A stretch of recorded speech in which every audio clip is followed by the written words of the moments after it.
Good morning, everyone, and welcome to round 8 commentary of the 140th Anniversary Invitational of the New Jersey State Chess Federation.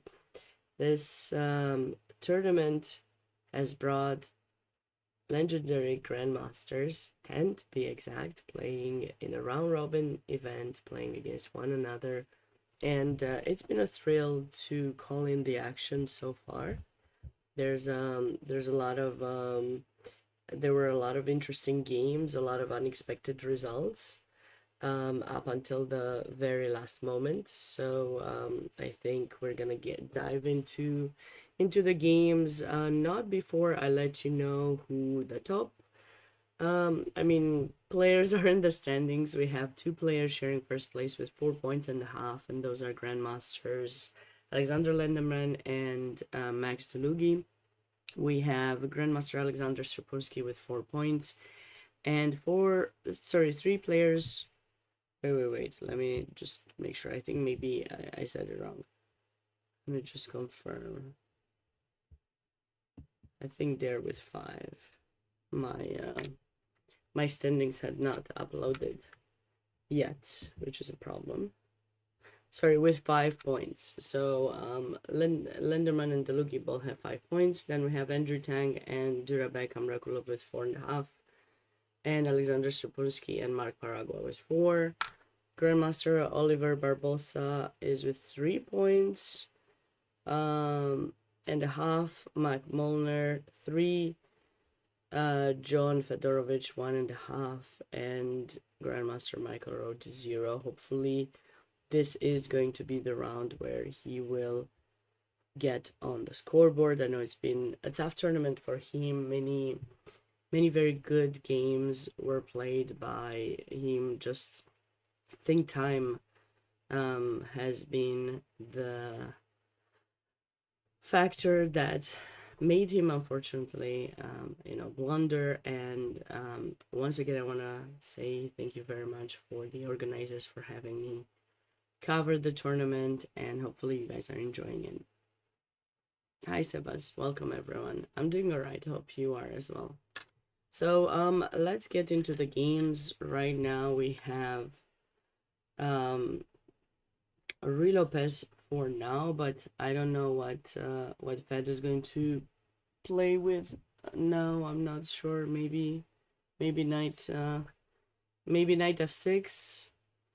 Knight f6 is the most natural to be expected move in this position, but I don't know. D6 is of course an option. You can also play b5. I've seen people trying that out. So we'll see. On board 2, we have had another London from Andrew Tang. b6, c3. So he's played a London in the morning round as well, but the h1 kind of stopped now. Compared to that game, he did not develop the bishop in d3. He actually went on with the h-pawn. Okay, here, h6 and knight f3. Okay, just kind of going for different ideas. The knight is coming to g5, bishop d3. So we will be ready to meet any kind of f6 with a potential sacrifice. Okay, a bit more aggressive than yesterday. We'll see where that game will develop. And in this London, we have a capture in d4 much earlier than expected, I'd say. But the point is you capture here as soon as you can so that he doesn't take in c5. Though usually when white plays c3, they will not take in c5. I mean, it's not what we expect to do. Knight h5, bishop e3, bishop d6, and knight to e5. Okay, that's a pretty nice move in this position, knight e5. attracting g6, though black did not go for it. He went for knight f6 back. So now you may ask, wasn't that a waste of time going knight h5 and now knight f6, because this allows white to go f4? I mean, it's true, when knight h5 was played, it was chasing away this bishop. And it's kind of funny because this kind of position we've seen yesterday in a game of Strapunsky, and I actually thought it was this line, particularly this line of the London, but it had been a Caro-Kann. So here, if you were watching yesterday and you're seeing the stream today, you're probably going to understand where I came from when I saw this pawn structure and I thought it was a London, because this is the most usual place where you see the bishop going to f4 and then back to e3. Knight e5 and now f4. Yeah. Knight g8. And now probably bishop d3 is going to be played, with ideas later on eventually with f5, maybe castle. And white has to be a bit cautious about this pin, but with a queen in b3 it's always nice, because if at some point we notice losing anything on that diagonal, we can trade queens and we should be good. So still quite early to tell what's going to happen there, and this is also quite early. Close Sicilian is something we haven't seen yet in this tournament. Knight f3, a6, bishop back to d3. An interesting retreat of the bishop, of course, because typically you don't want to place a bishop in front of a central pawn. Here, however, for example, in case of a b5, white is likely going to be ready to either go a4 or take here, take, and then probably knight e2. So the bishop here is not going to be chased away anytime soon. It's gonna look towards the king side, and it's not as much in the way, let's say, as in other situations. G6, and this is the current position. And looks like Grandmaster Lenderman is possibly a bit more prepared or better prepared against this, but because white's spent about 10 minutes thinking here. But the natural move should be, of course, castle, followed by rook e1, maybe bishop f1, and so on. Unless he wants to take in d4, maybe he's thinking, should I take in d4 instead? He could be thinking this line. It's a matter of preference, I think, probably, so still early to tell what will happen. And lastly, what is this? Alapin, okay, but what kind of Alapin was that? The king is in d8 and no queens are traded. It must be like mouse, not mouse, sorry, DGT. Yeah, it's a DGT error thing. He's probably castled. It's gonna get fixed. It's gonna get. You find close Sicilian interesting? Yeah, of course. I mean, everything is interesting. I don't think there's an opening that's not interesting, but you know. Yeah, long castle. Okay, so king d8 was, I don't know, DGT error. I was like, what is this king in d8? I should have looked one move behind. Okay. So likely we're gonna see a bishop retreat to c2 or e2, and potentially trades of queens, getting into a relatively, you know, equal endgame, but you know, there's still a lot to play in that endgame because we have majorities on different sides of the board, and yeah, we'll see which one of the two sides will manage to advance them first. Okay.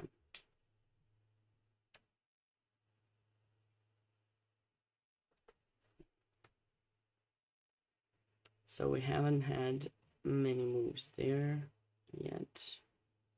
Knight c6. So knight c6.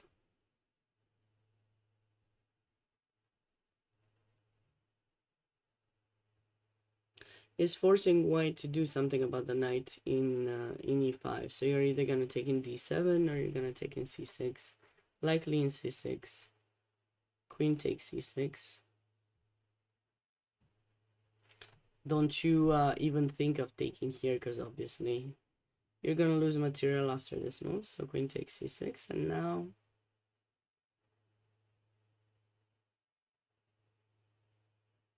what is it that we're gonna do?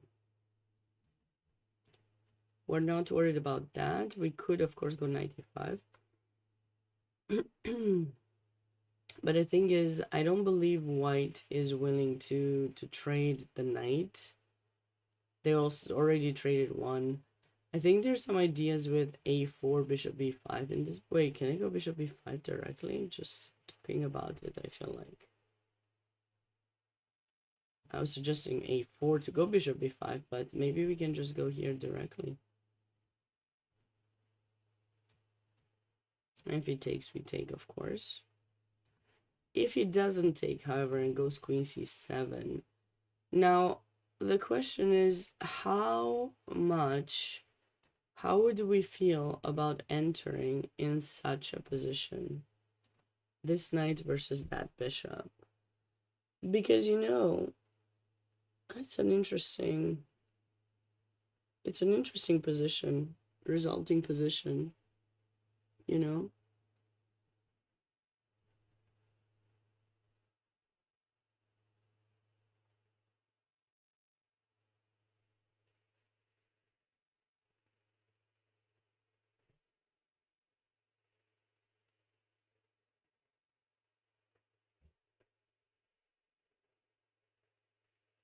It is a very interesting resulting position.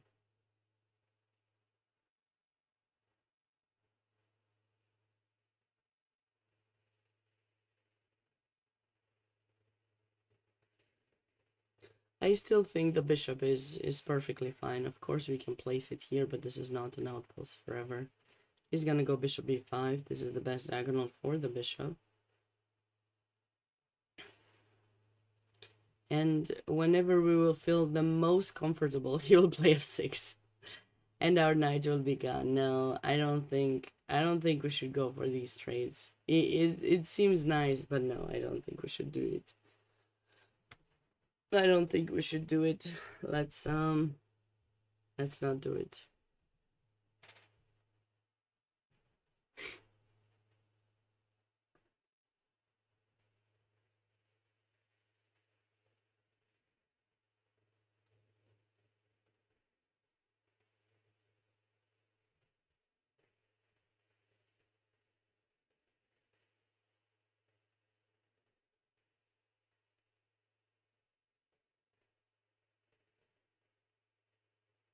But what to do if we're not doing that?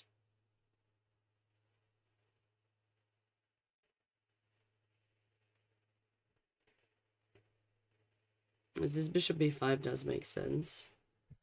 But he is threatening the knight. We have to do something about it. We could, of course, take in d7 too. I don't know how that would change anything. And then maybe bishop b5.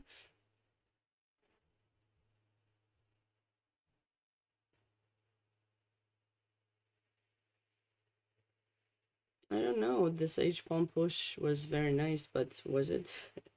Was it really that nice? Thinking about it now.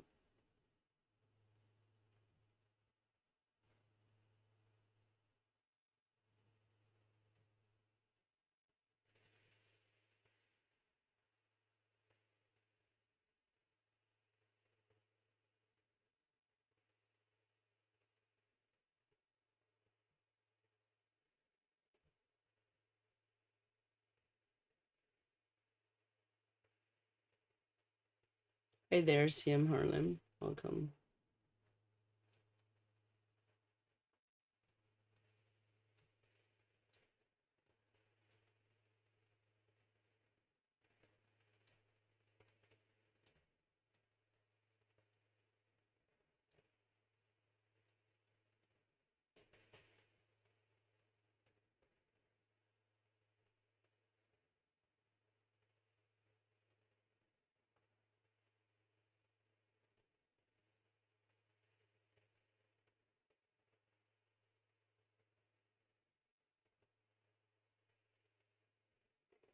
It's not.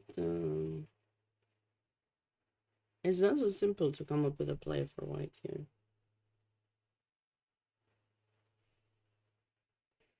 Unless he's gonna take. Maybe he's gonna take and then keep a pair of knights too.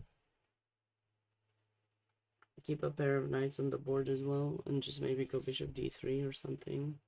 But then this is the move that kind of scares me. If black plays e5, that bishop gets opened. So it's kind of like you need to find some way to restrict the pawn going to e5.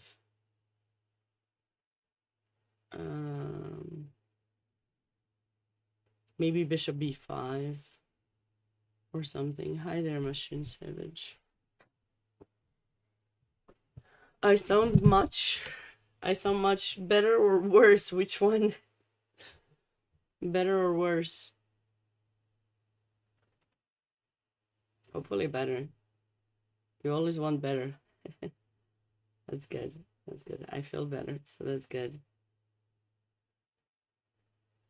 I talk too much also when I'm not on stream. But yesterday I decided not to talk anymore, so maybe that's why I my voice has gotten some rest.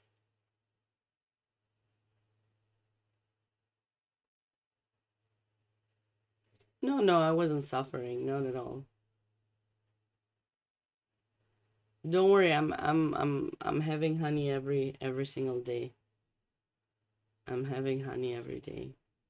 I'm having my tea too. Okay, this is a cold tea, but still.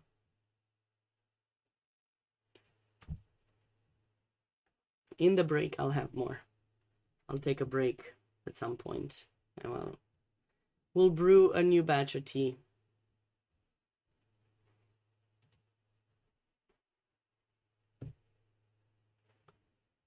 Voice for me usually voice recovery takes a lot longer than anything else. A3. I've had so many of them. I ran out.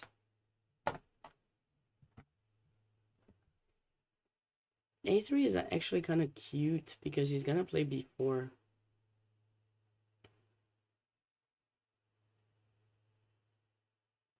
B4 is gonna be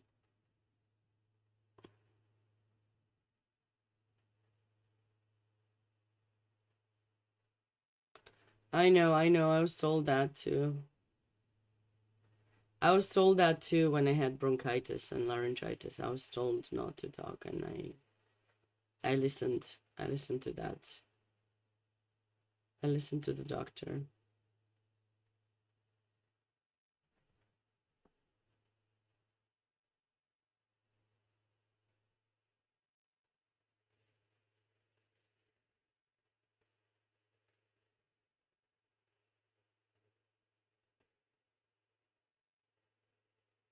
Bishop g7 is natural, right? And the question is, are we gonna see b4 happening here?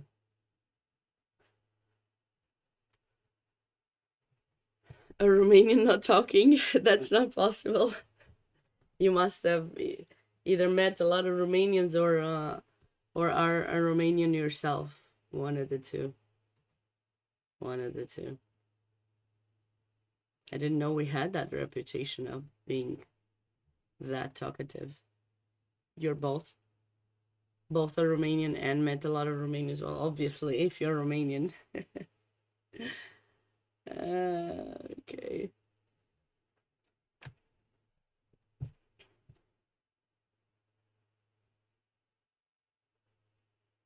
That's interesting.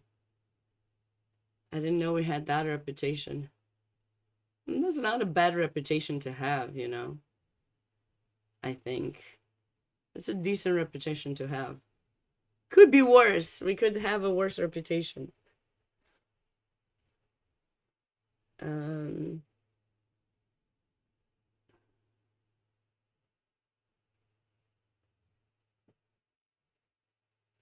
Yeah, a lot of Romanians are into soccer, so they are quite cheerful.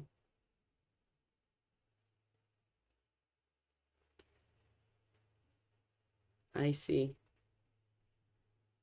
Well, I haven't gotten into poker yet, so, or at all.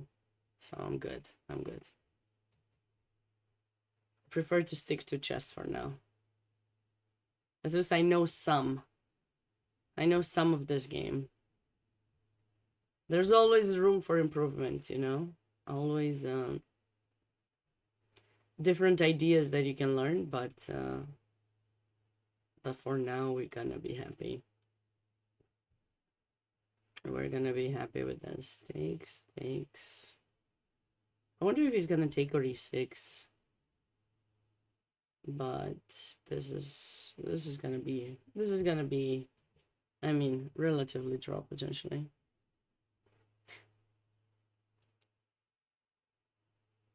Oh yeah. Very very much, very passionate about what we do. Whatever I do, no chess boxing. Okay, no chess boxing, got it. There have been some Romanians who've done chess boxing.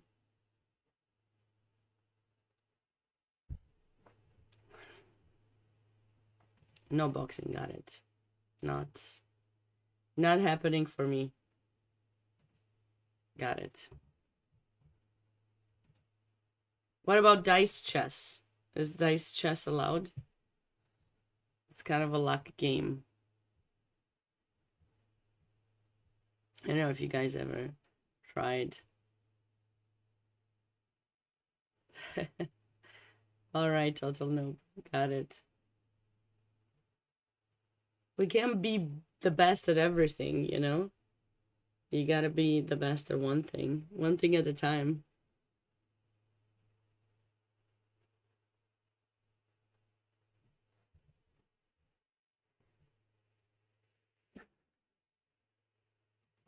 So the question is white going to play more cautious, like rook e1, d3, something like that?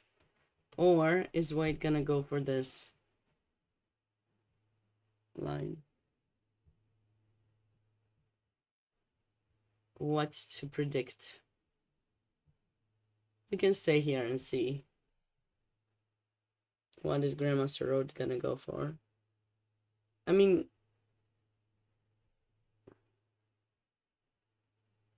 rook e1 seems the natural move. I mean, this is rook e1 is the move that I usually encounter against when I play bishop e7 in the real Lopez. But, you know, who knows?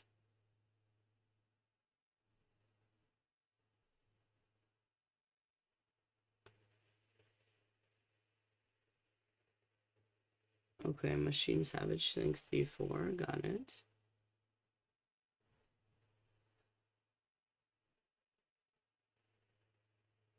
My lectures helped you improve? That's great to hear, appreciate it. Well, thanks for joining here as well. Hopefully the commentary is helpful to you too. I try my best. Right now it's still too early in the opening to really know exactly what to expect, but once we'll have the decision. Oh, d3. Neither of us was right. No rook e1, no d4. Okay, so he's gonna go for the, well, actually he still has an option now. If black plays d6 or castle, white can still play, I mean, c3 is the most natural one, but there's also, of course, a4. And I don't think it was here knight c3, but a4, c3 or a4 are going to be the choices to be made after d6. Should black play d6? Black can also just castle, of course, but those are some new options. Yes. No, let me give you the, I'll give you the link, 1 second. Here it is. I'm gonna pin this. So you can the lead chess in that pin is the link that's gonna take you to the tournament. page. And then, of course, if you want to learn more about the New Jersey State Chess Federation, one of the oldest federations in the United States, 140 years. And their next tournament that they're organizing as a federation, please check out their website. And yeah, one big tournament that I think a lot of people can consider going to and planning for is the Amateur Team East. They usually organize it in February, and it's I'm told a really fun event to play with your friends. If you make a team, 2200 is the average the team has to have, and it should be a fun event.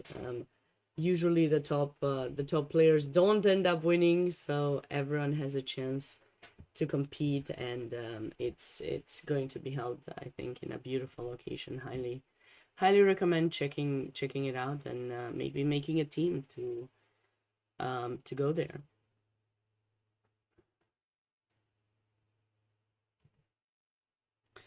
Do I enjoy playing team events? Yeah, it depends what kind of team events.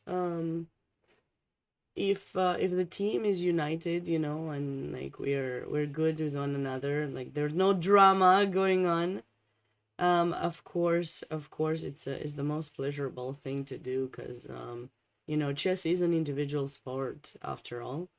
But when you play for a team, you need to kind of be mindful what the others are doing, and just more important thing is how the team is doing, not just you individually. So you want to always take a look at your teammates, the results that they're doing, and then if it's really necessary that you get a draw, you stay there, you fight till the end until you get it. Whereas of course, if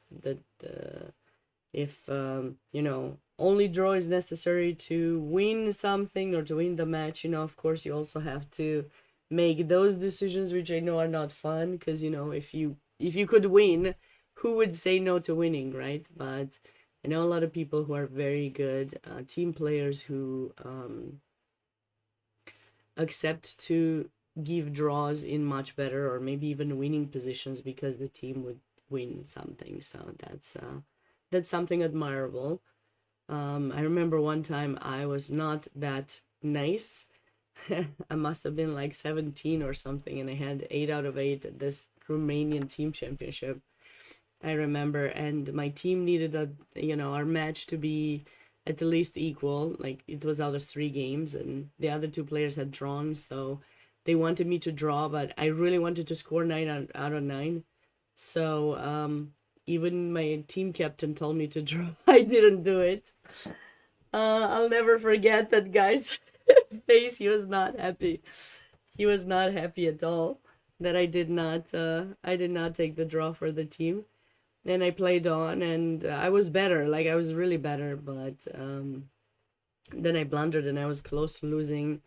And then thankfully I offered the draw, and my opponent's captain told her to accept the draw. She didn't want to, but I guess I was more pampered or something, because somehow they did accept a draw, so my team ended up becoming a champion. But goodness, I could have given them I did give them a big heartache there for a moment for not accepting a draw, because I thought I was better. And it's typical fighter kind of spirit, not accepting draws. It was a very bold move. Trust me, it was. I didn't think anything was gonna happen to me, because I was the strongest junior at the time. So I guess I got a little bit of a ego in that match. I've been better since, I promise. I've been better. Ego is still there sometimes. I think we all have it, whether we admit it or not. It's part of being a strong player, competitiveness, and then of course you expect things to happen to you Although, it's not clear why you expect it, because, what's with all these expectations? Just fight for everything and you'll get it, supposedly. Okay, castle will definitely attract one of these two moves. I played this line myself, so I know both of those moves are possible here for white. We'll see which one will be played by Grandmaster Road. But to go back to your question, Jake, I do enjoy playing team events, but I'm more comfortable playing individual ones, because there's no one that I let down other than myself, or well, like I don't feel if the team doesn't do well, or I'm the weak link, I don't feel so bad. There's only myself to blame if I don't do well, and nobody else can blame me, and I don't feel bad for hope it makes sense. Castle star d6 is kind of annoying to face a4.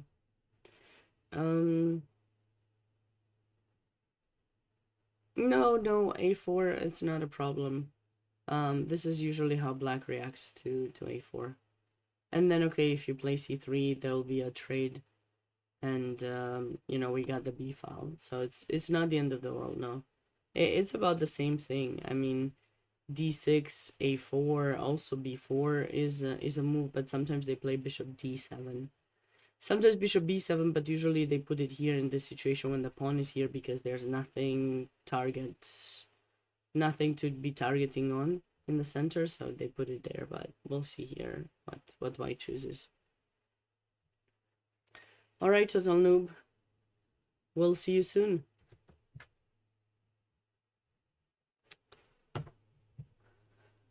Kentucky Team Championship is coming up? Oh, really?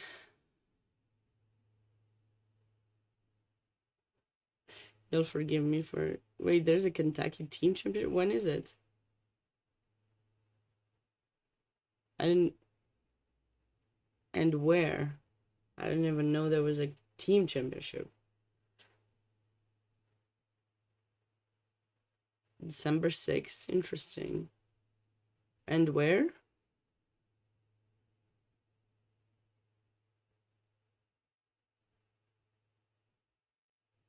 Ah. It's always in Louisville. Like, can it not be somewhere else than Louisville?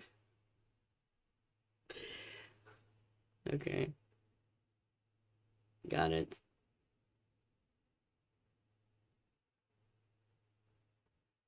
I'll think about it. I'll think about it. I'll look at my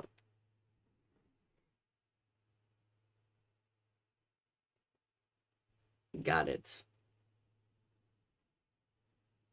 I'm sure that's pronounced completely differently in English, so I'm not even gonna attempt to pronounce that name in English. Every single French name city in the state that I've tried to pronounce, apparently nobody understood what I'm talking about. So I'm not gonna use my French knowledge anymore.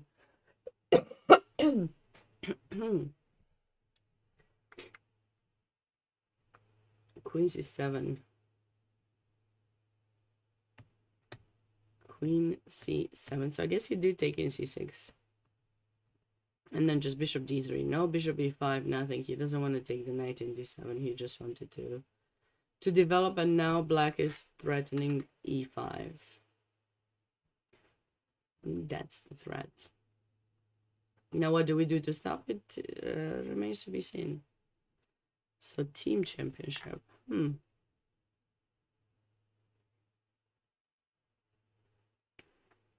What's the rating average?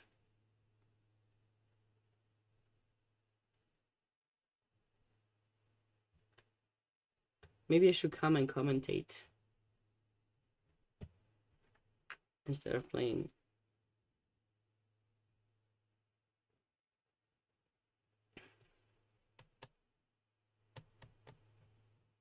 Bishop d6, queen d6. Queen d2. And then we want to meet this with a capture. Capture, capture, capture. And then maybe one of the castles. I'm not sure which one even we want.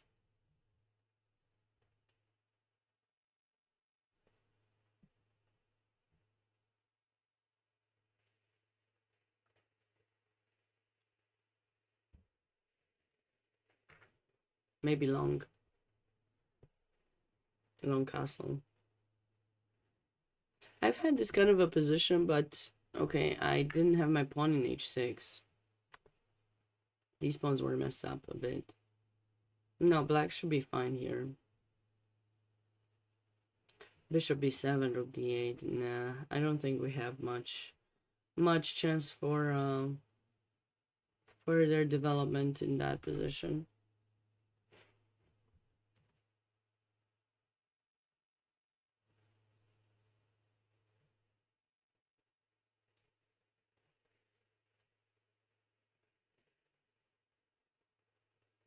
No, this is another kind of London.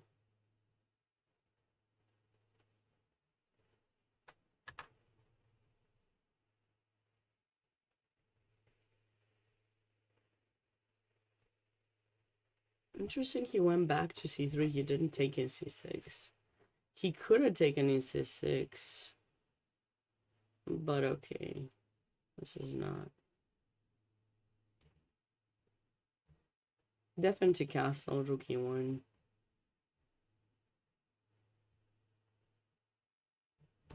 Question, where's black gonna castle? Long or short? Any of those side castlings seem relatively good, I'd say. You know?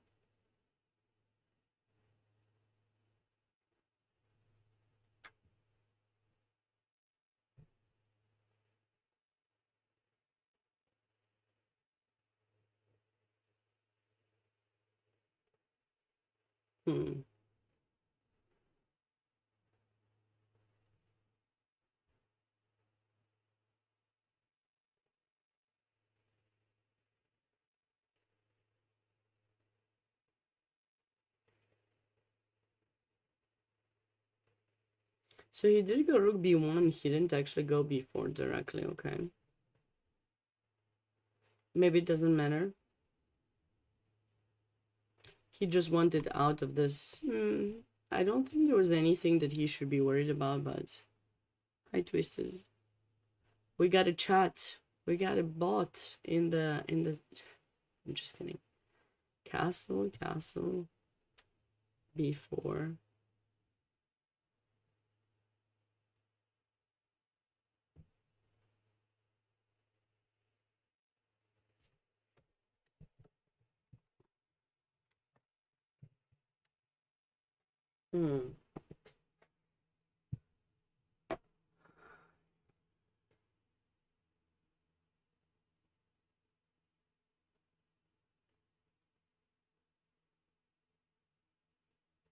I'd play b6 just to be ready for the capture. I don't like this position. I mean, I know some of you like this closest in like this. I don't like the knight in c3. I'd rather get the knight moving to play c3. It's just annoying me there. It's just, I don't know, knight d5 and c3 fast, or knight e2 and knight e2 takes here.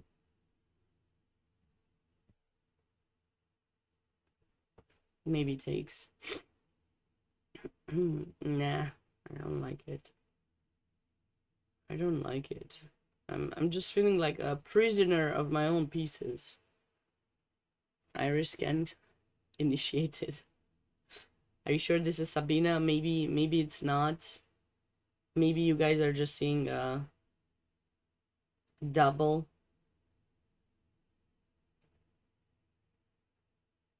Sabina's double is not real Sabina, that's why. Iris scan is not working.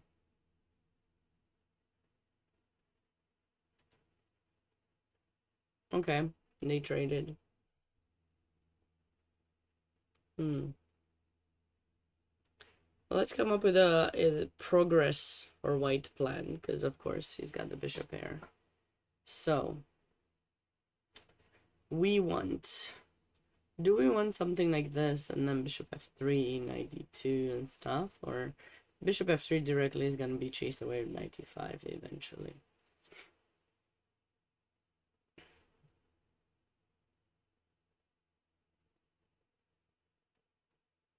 I don't know. If it were me, I'd start an a-pawn march.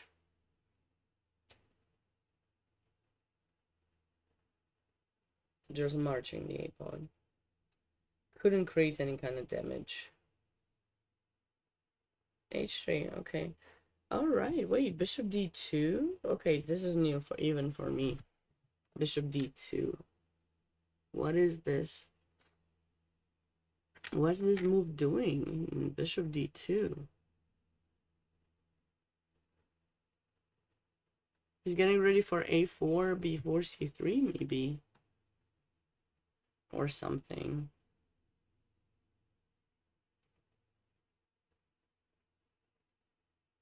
Why didn't you black just go d5? I mean, in this position, you know, like after castle, knight c3 or a4 were my suggestions. Knight c3 controls d5. a4 just attracts, you know, something with that pawn, and then we start breaking through in the center. Bishop d2 seems way too cautious. I mean, I don't think black needs to be that worried. Okay, and now h3. Yeah, a4 is very common, yeah, of course.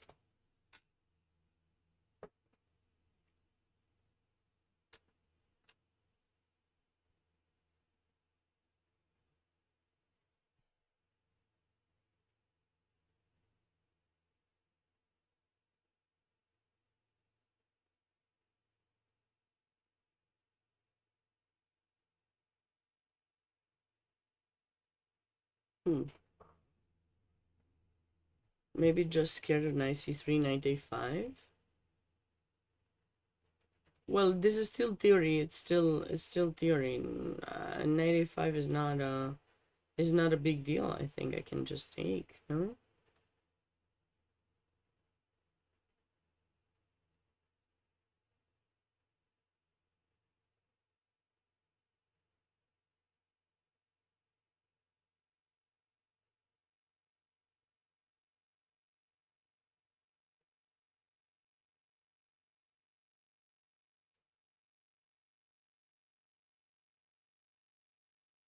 Yeah, no. I don't know what he played. Me neither. I haven't had any coffee. No, because I can't decide if it's okay to have coffee, considering I still have a sore throat. Like, is coffee gonna impact the healing process or not? So I don't know why I keep doing this to myself, you know. Coffee-less weeks every so often. It's not, because I remember when I had when I was sick, actually my doctor told me no coffee. So when I had bronchitis and laryngitis, so ever since that, you know, I'm not taking any medications. I mean, I took something for my fever the last weekend, but that's gone. I thought coffee isn't recommended. I mean, with that, with medications, I think alcohol and medications are not recommended.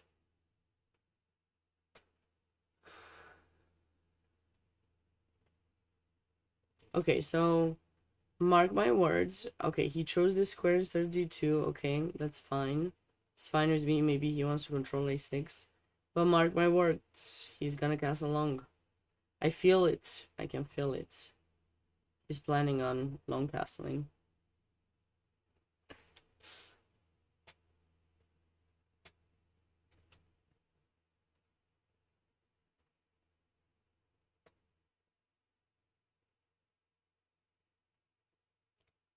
Yes, yes.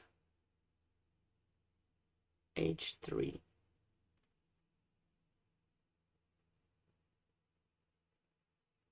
Interesting. This H3 is puzzling me. I don't get the purpose of H3.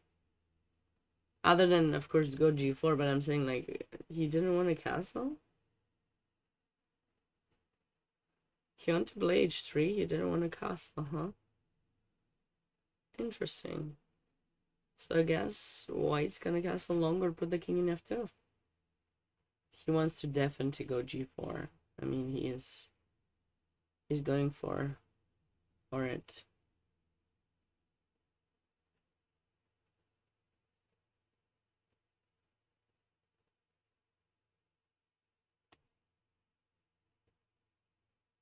Finally, 95. I knew that knight doesn't belong there. I don't know what it was doing there for so long. Okay, 95, fine. But if black takes, what exactly is happening here? I tend to like black. I tend to like black here.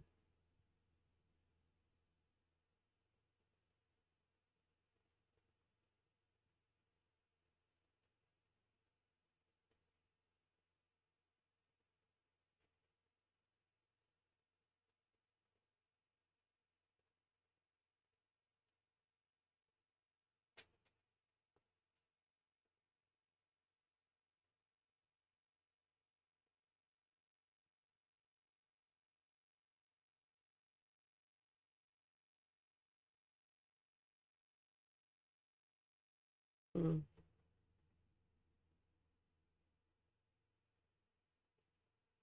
He could also just go back and play 6, but it might be a bit too much. Like, we might not really need to do that.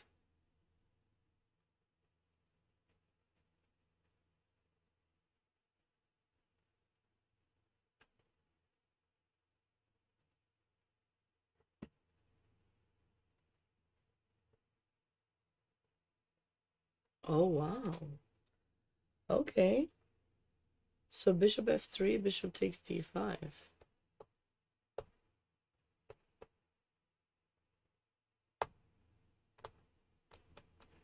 Okay, so black has an IQP, but the pieces that remained on the board don't really favorize white.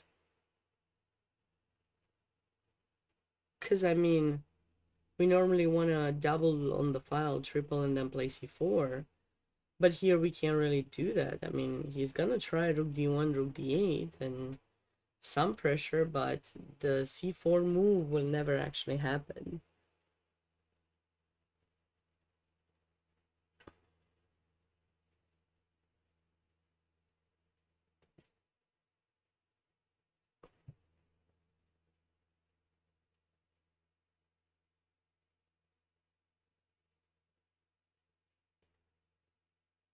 Okay, I mean,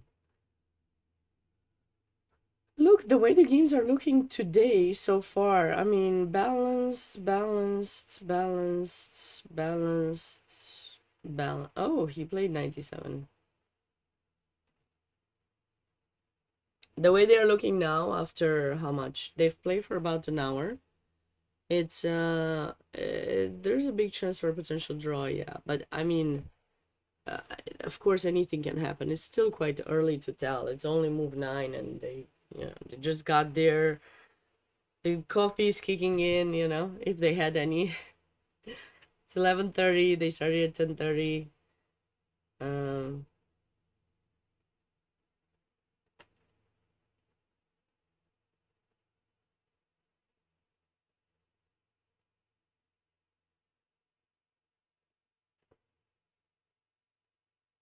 the opening choices are somewhat strange, but also okay, considering the strength of the tournament, it's kind of hard to. What I love it because I was wondering, like, considering that I knew that there's, this tournament being organized, all Grandmasters, I felt that maybe there will be a lot of draws. I mean, there were some, don't get me wrong, but there's a lot of fighting chess and a lot of keep fighting even in equal positions for the advantage. So certainly, I don't think we're gonna see any kind of result anytime soon. So they're definitely fighting, but I mean, you know, today they look all kind of balanced, but there's no round that all games finished in a draw, and I love to see that, because we have exciting ideas to inspect. So far, it's still too early, but we'll have some exciting ideas, I think, soon.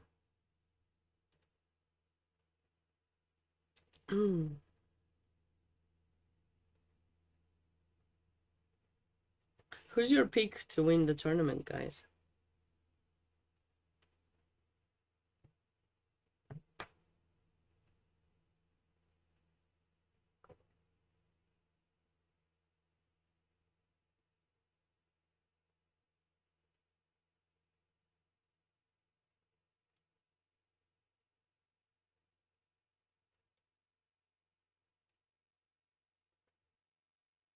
Do you have a pick to win the tournament? So this is only round 8, so there'll be one more round after this. And right now, Lenderman and Delugi are leading with 5. 5 out of 7. So this is Delugi's position. Well, this, I thought it was a bit of a strange h3. Maybe it allows this move.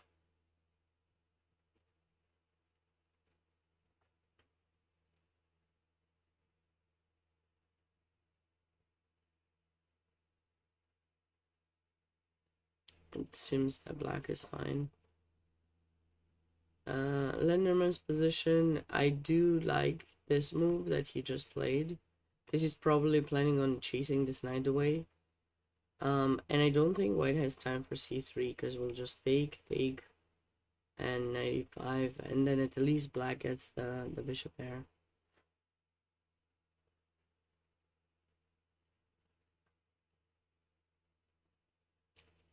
Hard to bet against Tang. He's not playing Tang, he's playing Stravinsky.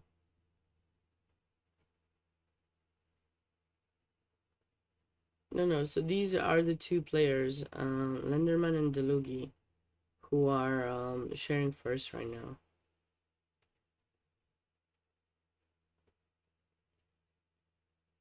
Ah, you mean in the tournament? Well, standings like Tang is on 4.5. Tang and Jurabek Amrakulov, both of the players are on 4.5. It's kind of interesting. We have two players with 5, 2 with 4.5, 2 with 4, 1 with 3.5, 1 with 3, 1 with 1.5, and 1 with half.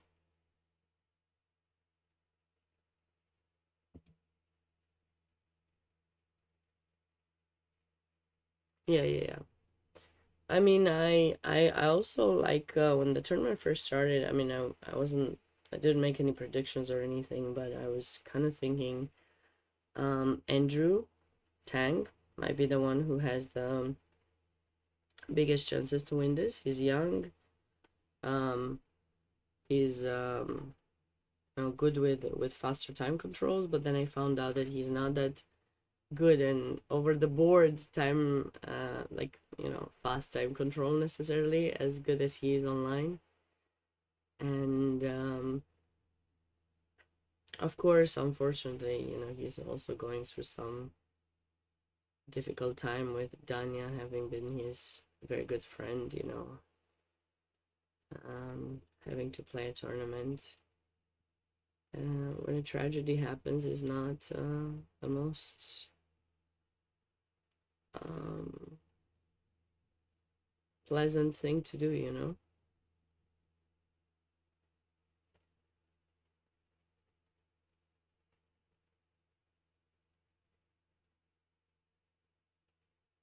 Yeah, but I mean, it's nice to see Lenderman doing that well, and then Max Lugi also. I didn't see Max playing in a classical tournament in a long time, personally. So I know he's been doing a lot of coaching. All of these players have been coaching a lot.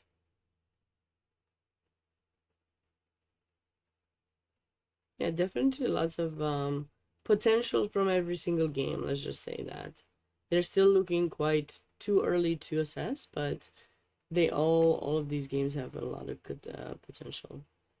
And with that said, maybe I should take a small break now before it gets more interesting. And I will leave you guys with one of the games which is more interesting. Which one is the most interesting to you?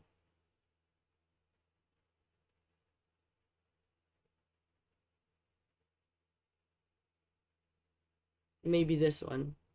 I'll leave you guys with this game. I'll take around a 10-15 minute break, and I will be back after I brew some more tea, and we'll continue um, analyzing these games further. So I'll leave you with this game and see you guys very soon.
Hey everyone, we are back.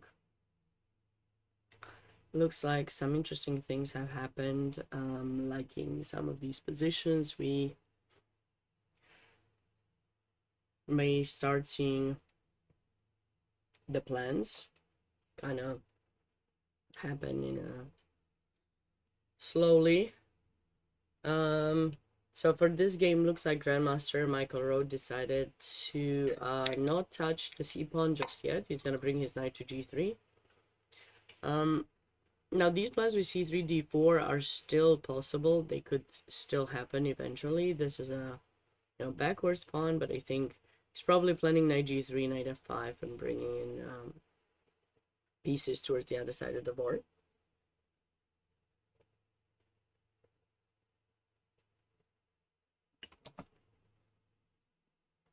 On board 2, it looks like Andrew did end up going bishop e5.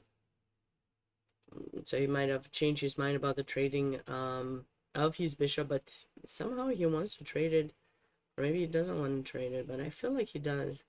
He prefers, it's very interesting actually. If he does take, it's going to be interesting to discuss. Because he chose to give out the bishop for the bishop. If he does that, right?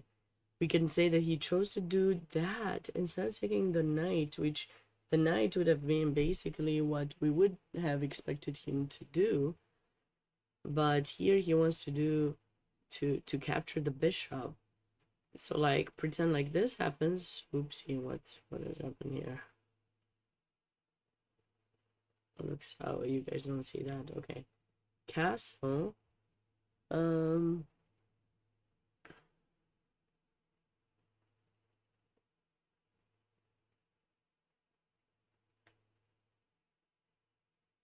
Because it deflects the queen from going a5, and now if he goes back, maybe now we go e4 ourselves.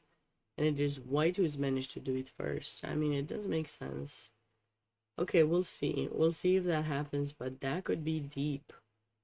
If that's the reason why you play bishop b5, that could be a deep idea that we wanna think about. And then what do we have here? So the queens finally got traded, okay?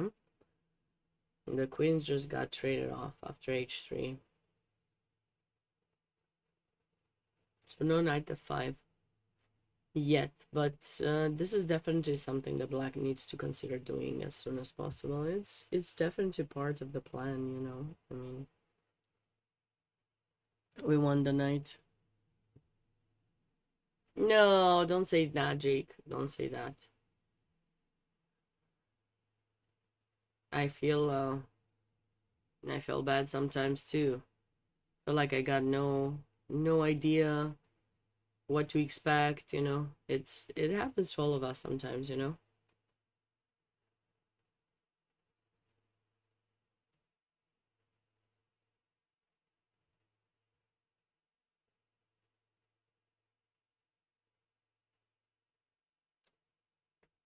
Knight f7.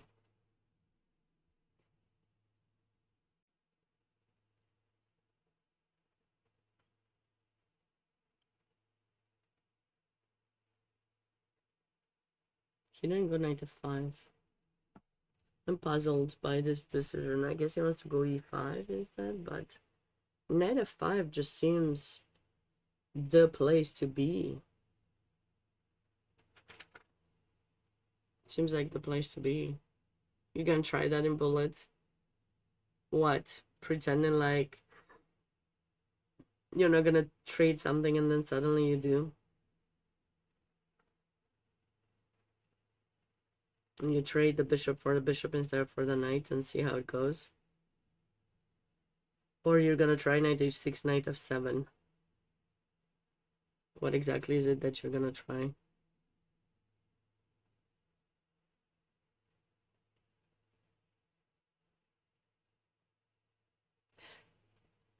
Faster results.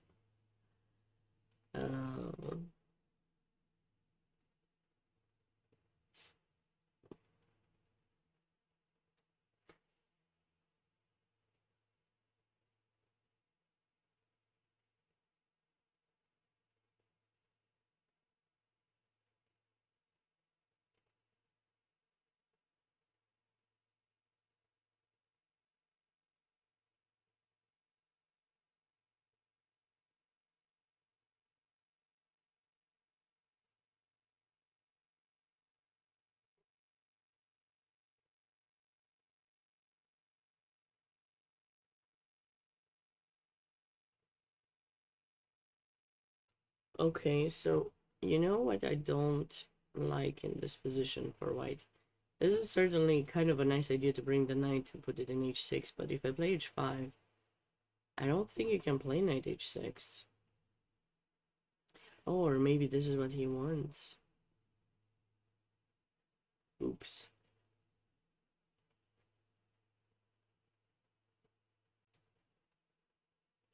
What if I go there?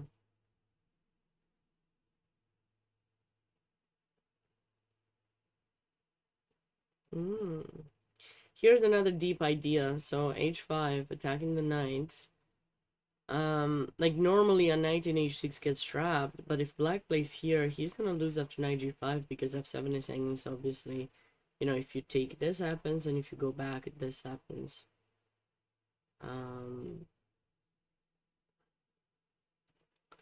But h5 kind of needs to happen. The thing is, if you go king h8, how do you chase the knight away? It gets stuck, but how do you chase it away? And you might play g4. It could be actually scary to play.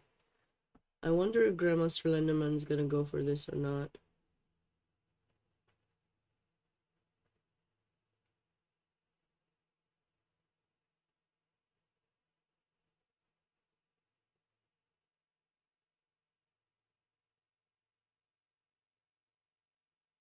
Because in a way, of course, you want to play h5. It's like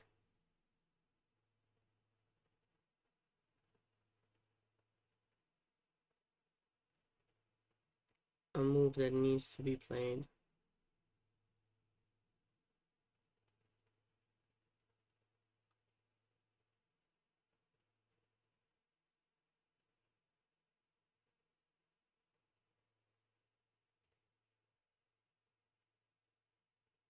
He didn't go h5, he played f5. Do we like f better than h? So if knight h6 check, he's gonna go to h8 anyways. And ideas with knight g5 probably won't work, right? Because you can just protect it. And we don't have time for any fancy schmancy because you're losing stuff.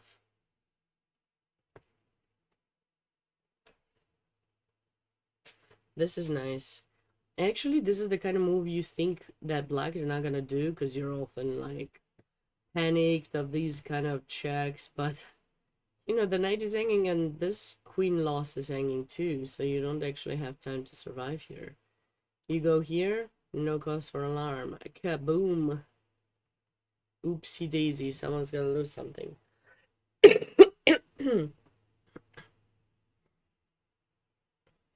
Yeah.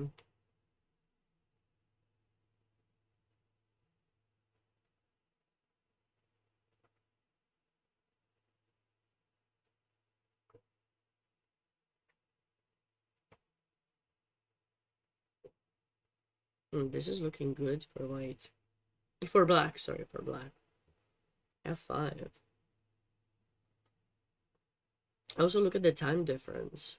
No, this is a very strong move. Okay, and the thing is, like, you don't want to go knight h2. If you go knight h2,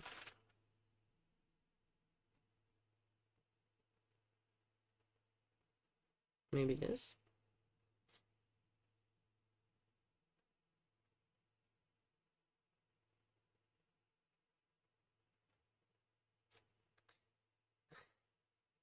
I don't know where black had no center, and now he has so much more space than white. So much more. No, this must have been... Something went wrong with the opening for white. If this actually happens, but like, what else are you gonna do after f5? I don't think you... I don't think you can go back here. I think we can just take. But this is very strong. This is definitely very strong.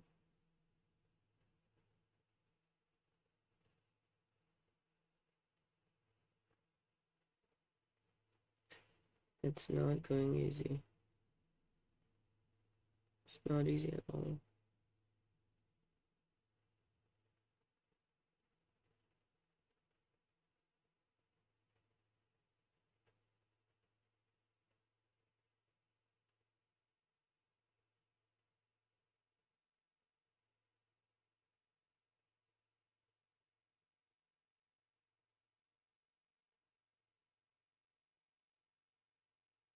Ah, c4. All right. I was not expecting c4 at all. I was thinking knight g3, planning queen side pressure only on the a pawn. No c4 at all. Interesting choice. So he wants to kind of stabilize what's going to happen on the queen side. That's not a bad idea, actually. Not a bad idea at all.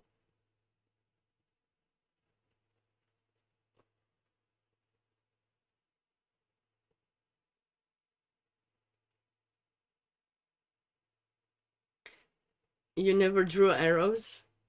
Oh, this is so easy. Drawing arrows and getting rid of them. It's so easy. Like, I can make like 10,000 arrows here. Look. Takes, takes, takes. Oops. Ah, sorry. Takes, takes. Takes, takes. Here, here, here, here. Whatever you want. And then you just go some random place with the mouse and left click. And it's gone. Everything is gone. It's easy. It's the easiest thing to get rid of arrows. The most annoying thing is after you have tried and you've done everything and you've colored like orange and blue and green and orange and red, and then mistakenly you press something and then it all goes away. That's the pain. I think it's more painful after you try so hard that they all go away. Yeah, there's colors. There's colors. You can use colors on leeches. There's a lot of colors you can use. It's 4 actually. Red, green, orange, and blue, depending on like you. Yeah, so if you use right click, it's green, but then if you use if you press Alt and right click, it's blue, and then if you use Control, it's sorry, yeah, if you use Control is red, and then Alt Control is orange. You learned a new thing. I'm glad. Happy to teach. Happy to teach. Be sure to come back. 1 minute lesson with Sabina on how to use leeches.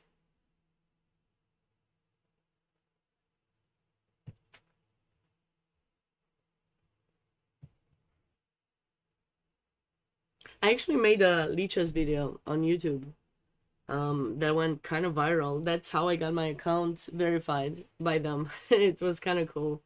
I didn't even know that that's what I was gonna get. I just during COVID times, you know, I felt like people didn't know how to teach and what to do, and you just figure I'm just gonna make a YouTube and send it to one person, and then I guess a lot of people Googled that and they found my video, and it's the only video that I have on YouTube that actually has views, which is sad because come on, I must be able to give a better lecture than just, you know, explaining how to use leeches. I must have some skills, you know? Maybe I don't have any. You would think that I would have some kind of teaching skills, but maybe not. Maybe not. Maybe there's nothing to me. That's why I'm not getting following enough. I'm not good enough.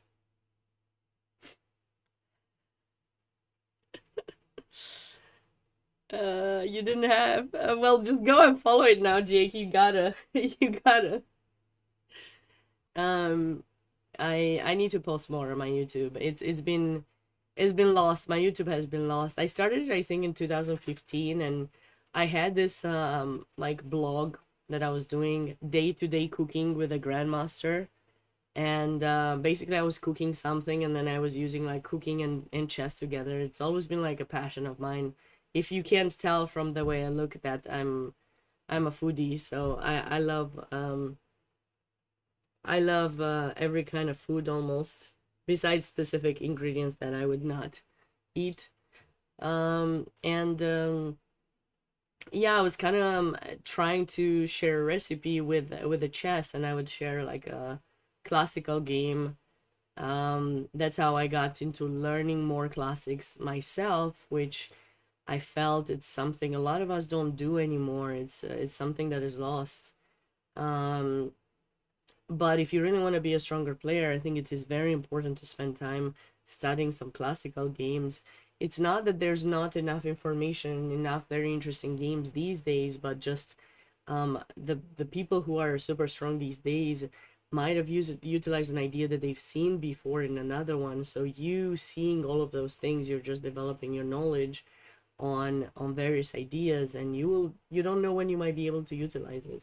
So as anyways, I was doing that, and then it wasn't growing much. I was getting like 100 views or something, if I was lucky, and I just, it was just the board, the chess base, and it was 15 minutes,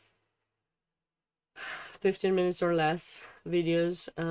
But then, I just kind of, I wasn't growing, and I put a lot of time into it. You can probably tell the difference in with my accent too, because I think at the time I had a thicker accent. Um, it's interesting how my accent has developed over time because I, living more in the United States and speaking more and more English with native speakers has certainly made a change, I think, in the way I speak. Because like in the past, I used to talk to my friends who were a lot of them international students, and then accents were mixing and stuff. But anyways, yeah, I do that. I'm planning on posting all of these commentaries on YouTube as well. I just haven't gotten to create a um one of those how's it called, thumbnails. I'm not the best with those kind of creators. Like I wish I had someone who could do a good job fast and I wouldn't have to worry about it. That's why I love doing things with US Chess, because they already have like a nice looking, thumbnail, and they always create it very fast for me, and it gets posted. And um yeah, which by the way, I have a podcast on US Chess. It's called Class in Session. Definitely check it out if you haven't done so yet. But yeah, I'm planning to revamp revamp my YouTube eventually. Um, it's hard when you have too many ideas. It's hard to figure out which one you want to do and how much time you want to spend on it and whether it's gonna pay off in any way. You don't just always do it for the money, of course, but sometimes it's nice to have some kind of financial back backing you up. Um, Thanks for following. And Zmoko, skills go up and down. They do. But usually, I mean, skills should just be developed because it's something you learn. So I don't know that they go up and down. I think maybe viewership goes up and down, but skills should always improve. I don't know.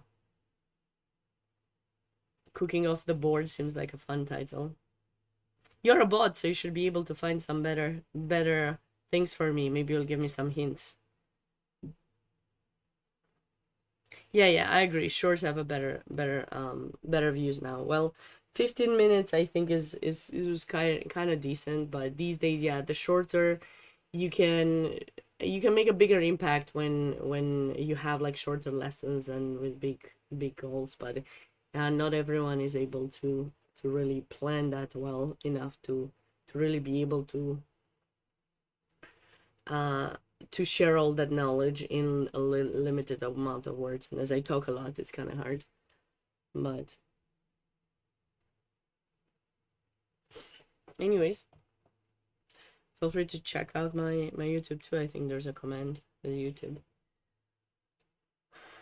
So it looks like they agreed on a draw here. I mean, it feels quite equal basically once all these pieces would be traded off. I don't know if all of them would be traded off, but definitely these would be traded off, and then we can probably go king g2 to protect this pawn, bring in the rook. I mean, maybe a3. It's knight c5, knight e4. It's about equal. Let's catch up with nothing else has happened here. Okay, so he actually did what I thought he did. A very deep idea by Grandmaster Andrew Tang. Bishop e5 and now castle. And this is certainly something that we don't expect much because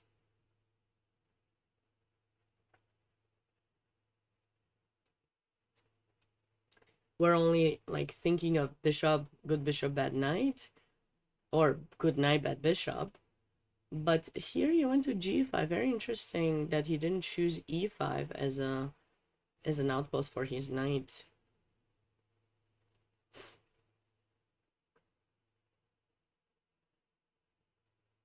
I don't know. Maybe he could have had this idea, but then the knight in g5. I mean, he has that idea too. Maybe he just wants to make sure this is not gonna happen.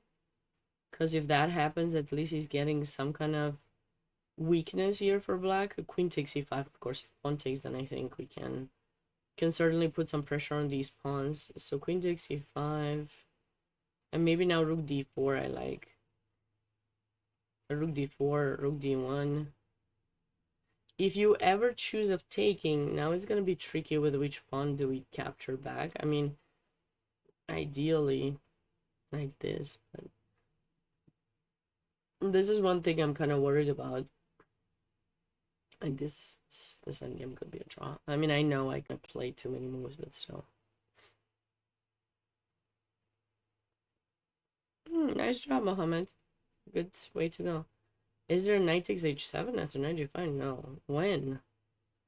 No, you don't have any pieces. I mean, if you had the queen in e5 and he would play, you know, knight going somewhere else, maybe, but no, there's no knight h7. No, there's no knight h7. This is just, he wants to meet knight e4 with the capture, probably.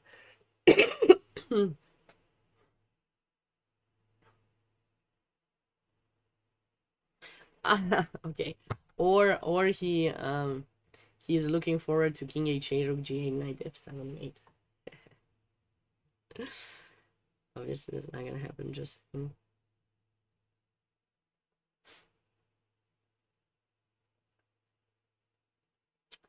Just saying.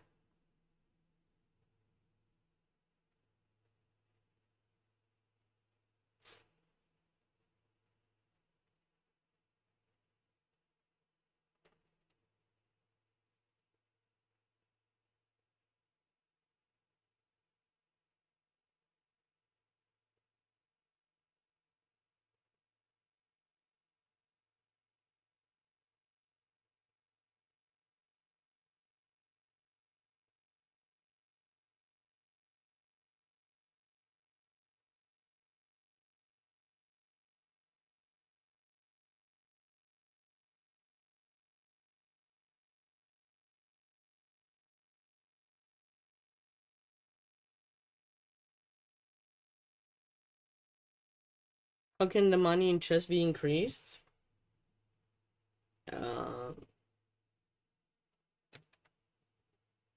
Not sure what you mean. There are some tournaments who have a huge prize fund. For whom are you talking about? Depending on places, there are tournaments with quite.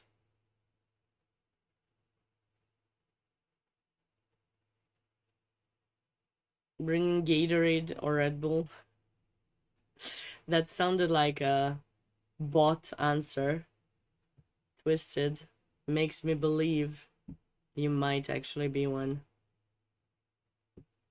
What would it take for chess to become football? More people to understand the rules. It's kind of hard sometimes to explain specific things because, like, not everyone is able to really understand what's going on the board, you know? Like,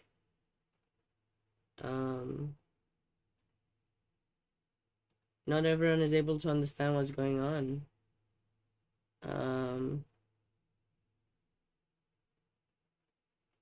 I mean, would you really choose Red Bull? I don't know.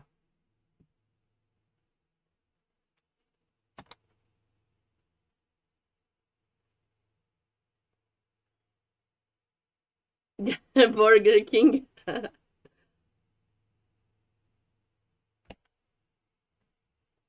No offense.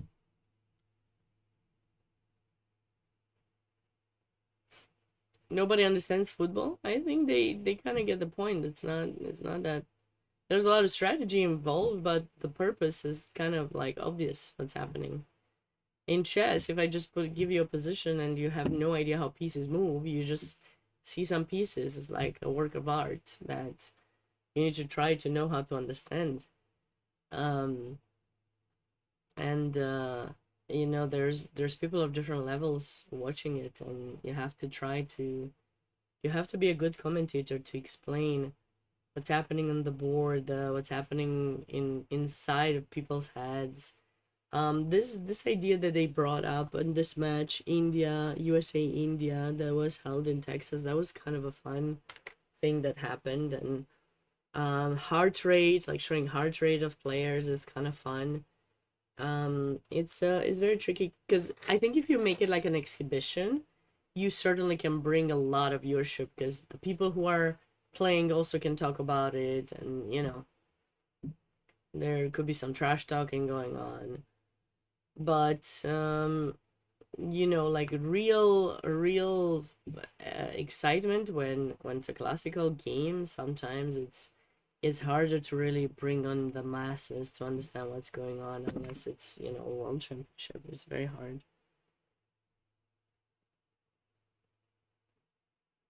Yes, Naka was drinking it until he started having some heart problems, and he was just putting it on the board there to be seen. And then I don't believe he was drinking it because he used to drink too much and he had some problems, I believe. You can't drink too many Red Bulls at once. Like, you know, like you have to be careful. It's just so much your heart can take of energy, I think. You have to be very careful.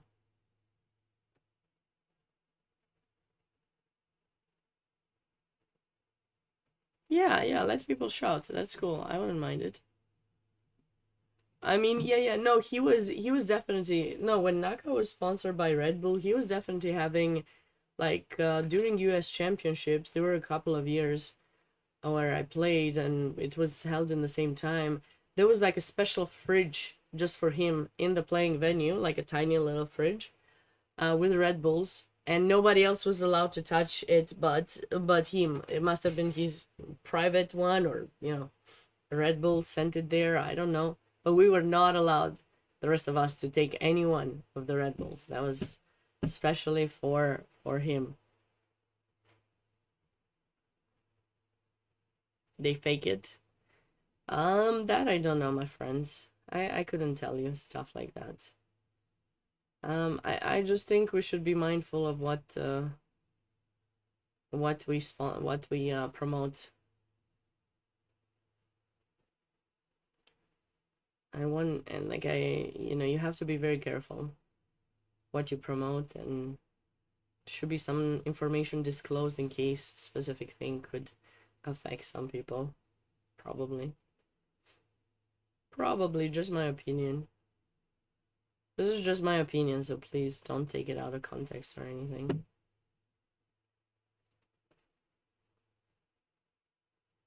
Knight h2 played. Knight h2. It looks so sad. This knight looks so sad. What do we do now? c4? Undermine the protection. Take an e5.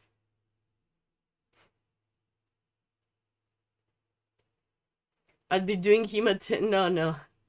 I was never a fan of Red Bull. I think I maybe had one or two in my entire life. Maybe max 5 altogether. When I was 16, I think I was playing this World Youth Championship or European Youth Championships, and someone got me interested in one of these energy drinks. Um, and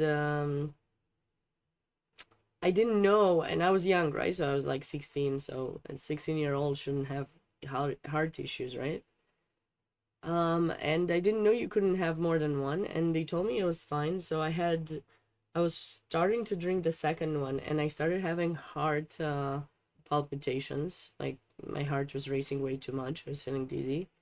So ever since that, I've only had energy drinks, like specifically that says that's an energy drink. If I had to drive somewhere, if I had to do some work that was like there was a deadline and I had to force myself. Otherwise, I would not, and I would not recommend people to do it. It is very important to get our own, energy from being healthy. I think overall. Um, and while sometimes I might be getting an extra coffee or something, I try not to do too much, and I hope you guys don't overwhelm your body if you can help it. If you happen to be one of the people who is drinking too much energy stuff, like I'm not trying to, this is just my opinion. So make of it whatever you wish, but I would say it's important to make sure that you know how much you can take, and if you're feeling tired, give yourself some rest, because nothing's more important than health, and nothing can have millions if you're not going to be able to take care of your health. It's just very sad. It's just so sad.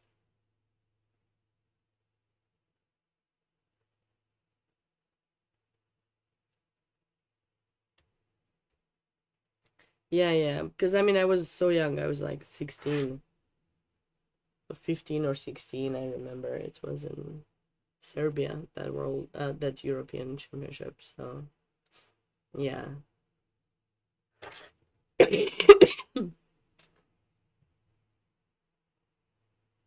But I've done my fair share. I've had my fair share of all-nighters, pulling all-nighters when I was in college, trying to make sure that I can prep. Never for a chess tournament. In a chess tournament, if you need your energy, you gotta get your sleep. It's nothing better than sleep to get yourself ready for a tournament. Queen e7. Rook. Here is the follow-up. I like this f5, like this pawn structure. I just kind of like it so much. If this were to happen, I think I kind of mentioned already, we take back with the g-pawn, and then of course we're gonna go e5, and then we'll see if we go e4 further, d5, such, and so on. The queen in e7 is great to be placed there, just kind of keeping everything safe. I would definitely put the rook in here too.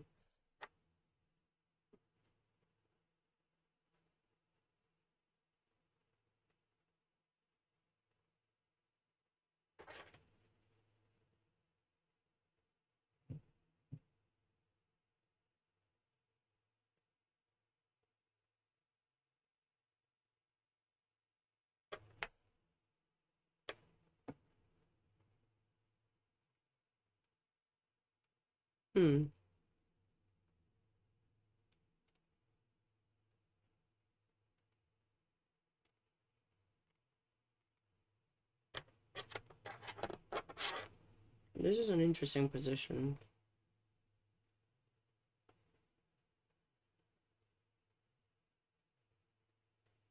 So Mac has had a really beautiful win last night, if you guys were here. He beat Grandmaster Strapolsky in a very nice game. Here, okay, how do we recapture bishop? Probably, right? Because pawn is just making a bad bishop. Yeah, he has to take with the bishop. And probably we can play a6, bring the king. Any rook e1, we can go rook e7. Bad position for white? No, this is not a bad position for white. Why would you say that?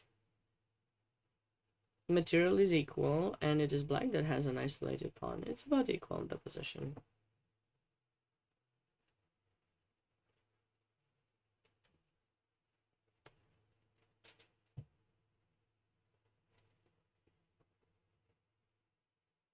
Well, we had a draw in this game. Okay. Grandmaster Road got his first draw. I believe they are friends. They're good friends. There was some more life in the position for sure. I mean, like I said, knight g3, or actually now I'm looking, maybe knight h4 could allow this. Maybe knight h2 and then f4. This draw was prearranged, you guys. You're thinking too much negative. Don't think negative. Let's try to make this a more positive environment. I don't think it was prearranged. They wouldn't have stayed that much if it was prearranged. They would get a draw after 5 moves. I wouldn't spend 2 hours on a game when I know I have another game after. Drinking beers positive, please.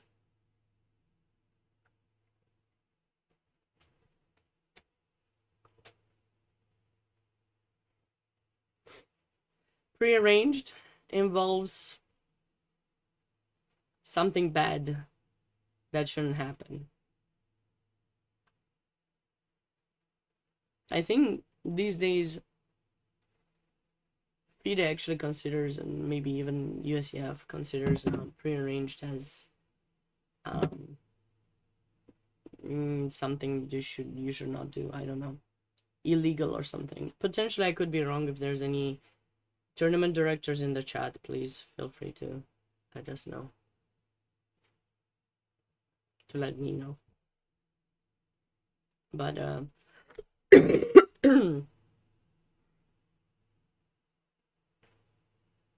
Queen b7. Black is trying to... I don't know what black is trying to do. Because if he wanted to go b5, he could have just played it here.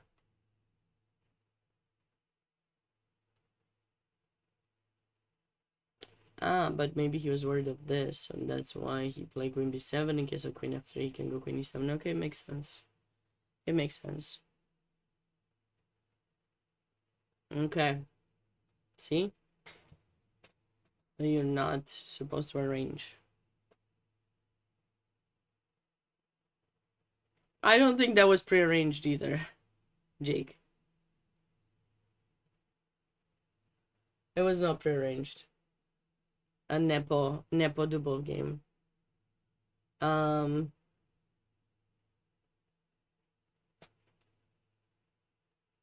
really?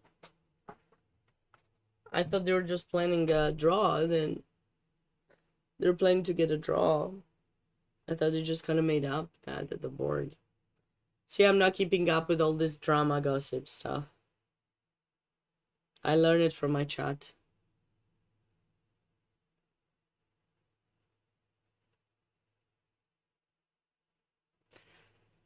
That is, there's a thing that can happen.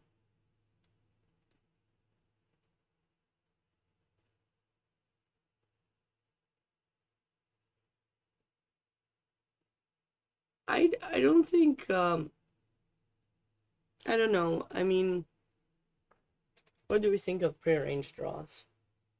It's a very tricky question to ask me when I come from a chess family. We're playing one another every so often. They're so annoying. I don't know.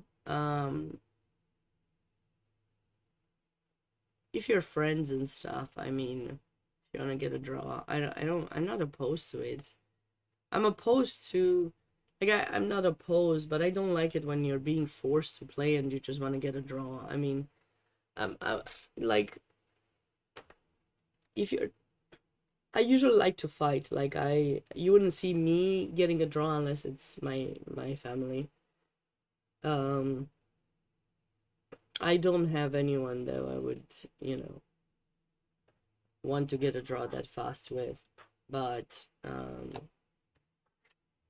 I don't know.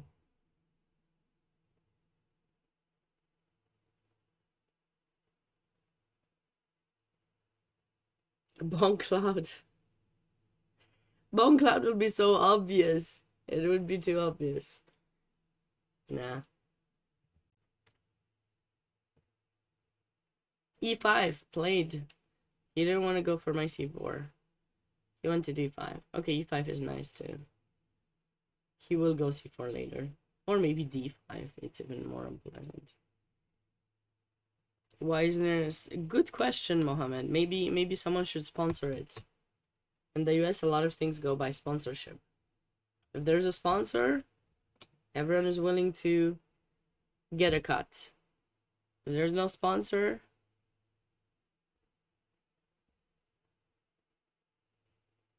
you know?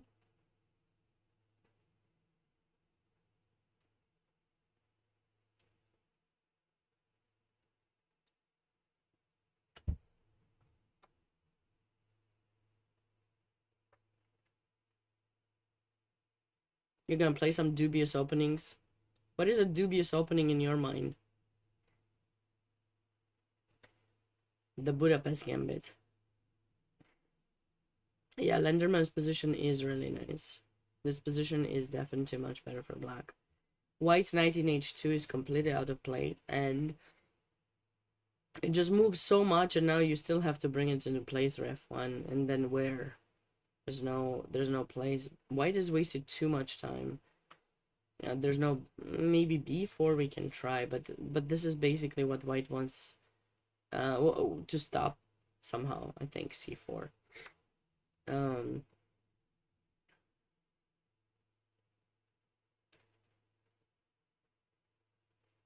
A4 doesn't do anything. This rook is like, all of white's pieces are just not good. Hey player, thank you so much, appreciate it. Hi casual. How are you guys doing? Hope you're having a good Sunday.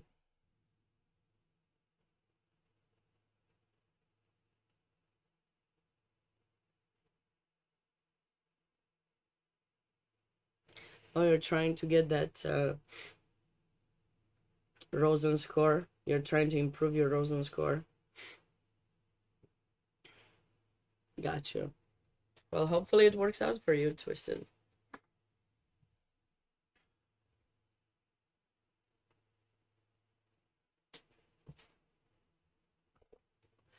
Yeah, I mean, it has started as a Sicilian actually, and I don't know what this was. Like, I'm not liking any of these moves. I'm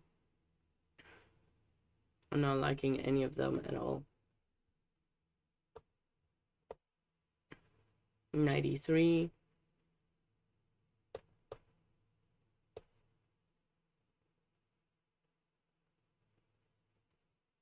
It was just too much knight maneuvering. Losing the light square bishop like that in order to try to get something. I mean, I guess c3 was going to allow this and the bishop would still be lost, so that's why he chose to move it. But the more we're looking at the game, the more I don't recognize the player.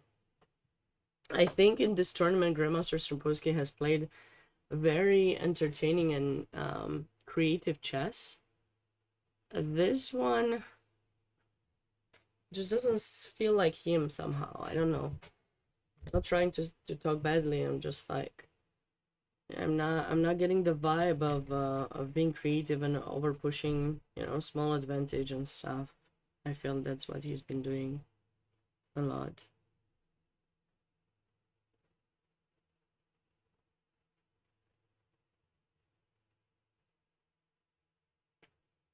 Is it Dancing Night? Sure, Dancing Night sounds like a good new title for a song if someone is willing to create one.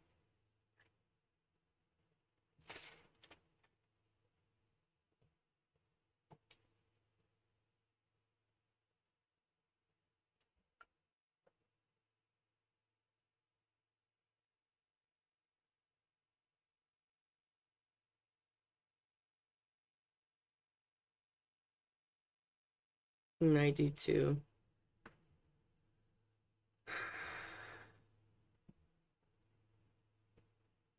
Like maybe d5.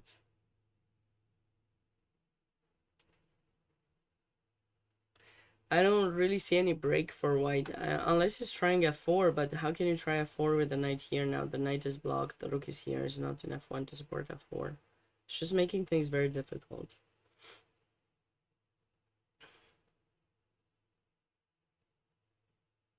Today, the next round is and their final round is going to be at 4 p.m. Eastern time, by the way, so that's going to decide the winner of this competition. Things have gone horrible for white, I agree. I just no pieces developed. It just seems unreal. Totally unreal.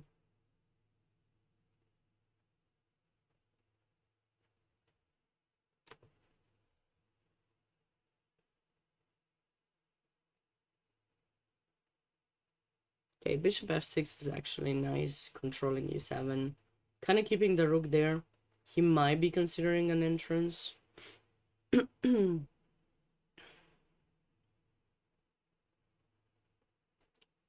no, there's no real progress in this game if you're looking at it. Like, no real progress.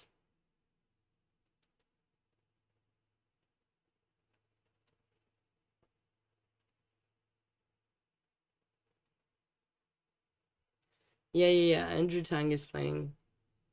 I'm actually liking this position. I think it's pretty good for him.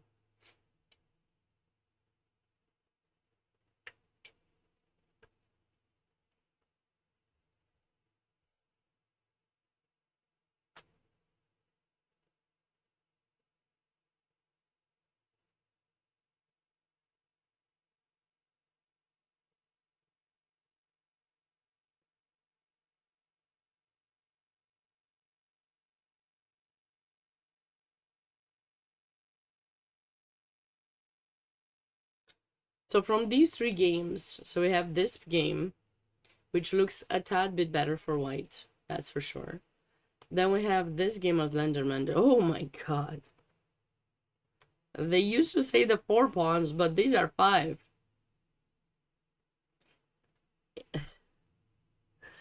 When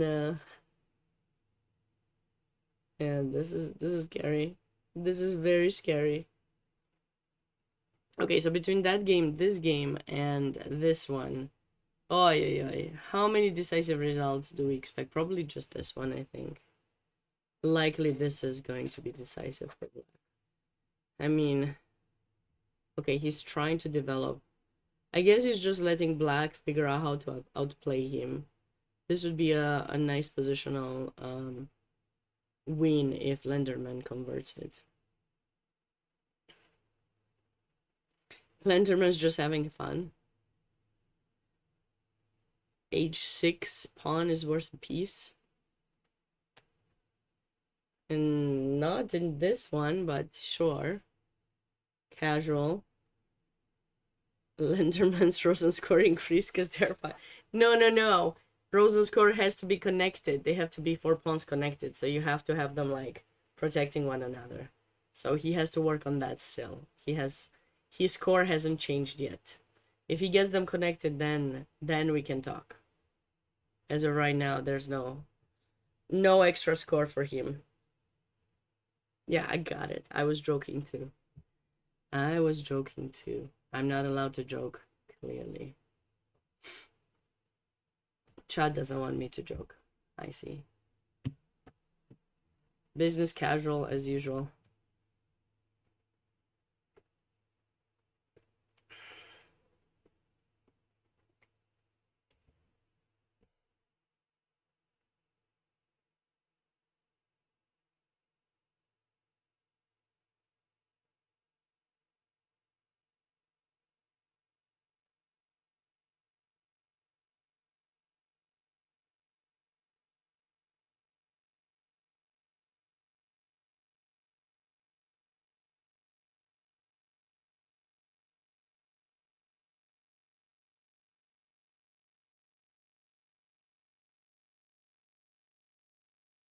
So if we were black in this position, if I were to come up with something,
okay, so what I'm thinking here is maybe we should keep the tension.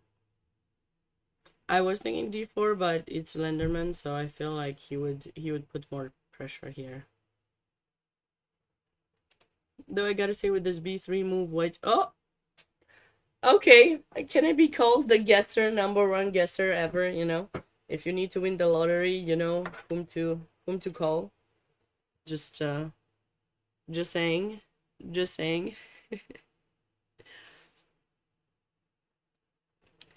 um. I was about to say that white is gonna support c4, and you know, if he's gonna try d4, I mean, he can just wait for c4 to be played and then react. But yeah, that's crazy. I can guess, you know, these guys' moves, but when I play, you know, I can't. What is going on? No more playing for me. Just commentary.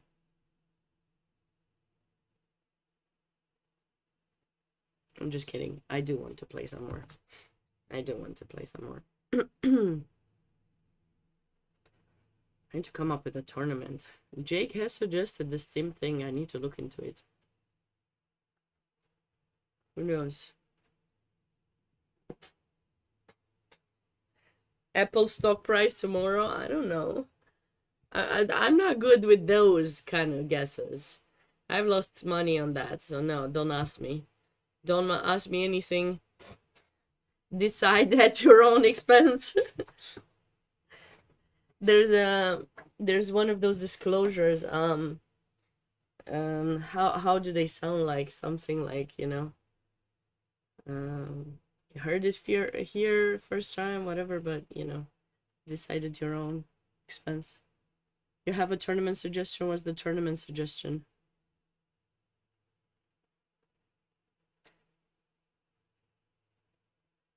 White does have less than 20 minutes and they made 20 moves.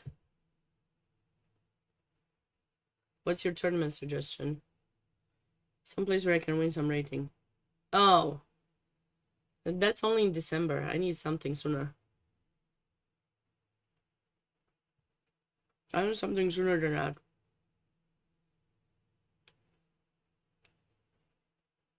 Also, I need to see who's playing. I don't want to play Kiedes. The problem is I can't play King's Island because it's not confirmed yet, but I should be doing commentary for the US Women's Senior Championship, which is supposed to take place that same weekend. I need to start a club. I need sponsors. Maybe I should do like a GoFundMe page. Start a GoFundMe page. Raise money to organize a tournaments or just start a club. Something. I never wanted to join a hedge fund. I don't know. I don't have the degree for that. My degree is in intercultural. I have an undergrad in linguistics, and a master's in intercultural communication. So I'm more like a communications person, not a money person. I only know how to spend the money and to lose it. I'm working on finding ways to make it. You know, I'm working on it. We'll see.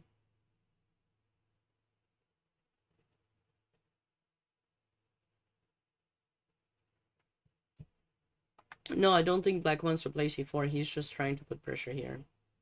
He wants d4 in my opinion. And that's how he wants to meet c4. He doesn't if he wanted c4 he would have played it like I thought he would play it here. I think this would make sense because he was like ready to get rid of this pawn to get this one.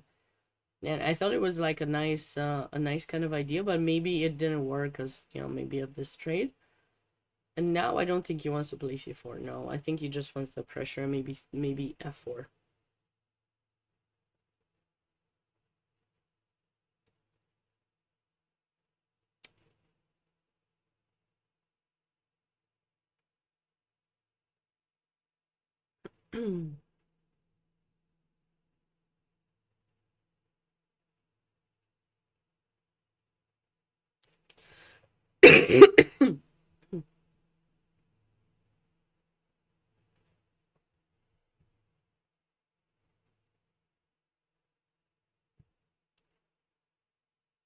Casual, thank you so much. Appreciate it. Thank you, Casual.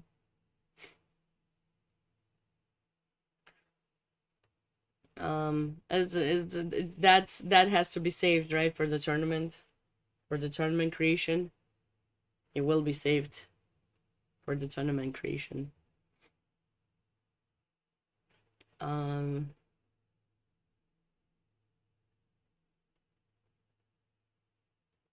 C4.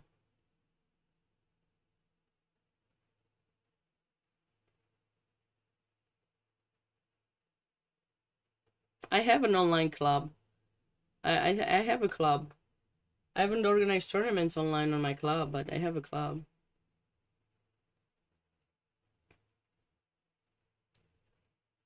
Maybe like... No, he definitely wants to hit this spot. Like if you... I don't know, let's just play a 4 or something. I think he's gonna take. He's definitely wanting to take the pawn. And this is the most prestigious pawn in the game, the central one. The most valuable one.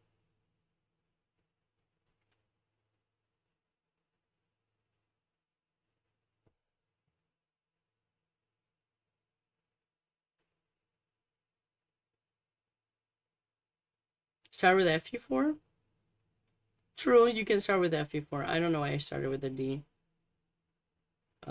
Yeah, sure. I don't think it matters.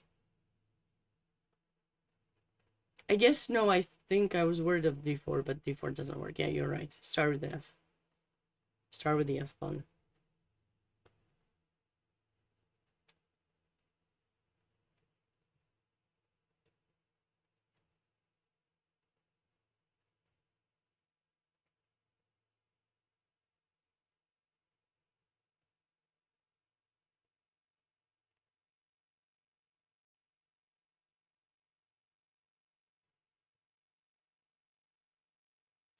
This is a great tournament, and you know, I think it's a great way to honor the anniversary, bringing in so many grandmasters from the area. What do you guys think?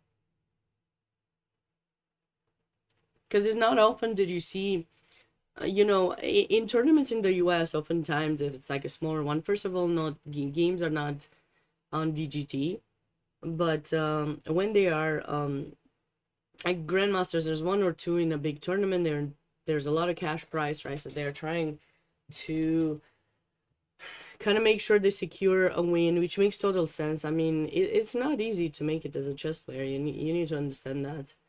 You know, like a lot of the reason you see a lot of strong players coaching is because from tournaments you don't make that much, and there's a lot of expenses.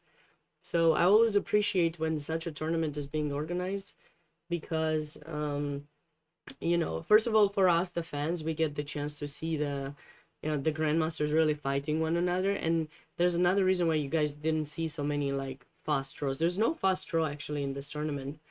Okay, maybe that one between John and Michael, but like you know, like they've played, they've you know, had some preparation, played it out, it got equal, okay, maybe they got a draw, but like seeing so many decisive results and just being able to follow the plans, follow along, this is a great tournament to learn from. And you know, I appreciate you guys being here, and hopefully I can share some insights of, you know, specific plans and stuff once they get even more interesting. But um these are the kind of tournaments you guys want to follow when you're trying to improve. Just you know, whether it is, you know, commented or not, but just like tournaments where you see people, legendary, you know, players, grandmasters, or even some who maybe are not grandmasters, but people who've had, you know, a long career, because even if maybe they're not as sharp as they were at their peak, they still bring in a lot of ideas that um that we can learn from. So just you know, that's what I appreciate from, you know, having the ability to discuss these with you guys. Infiltration squares, I do like this F4 casual, so like ideas like this eventually will come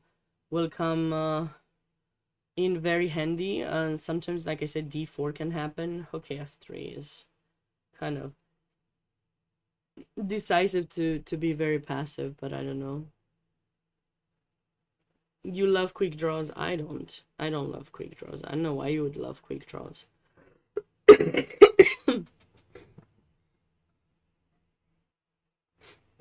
Yeah, well, you see, here's the thing, and it's very tricky because I asked the first thing when I when I was asked to do commentary for this tournament, I asked them if they wanted the bar, to see the bar or not. And I do, like, when I stream on my channel, I like to stream on Lichess because I do appear on the main page, so you know, people can see me streaming.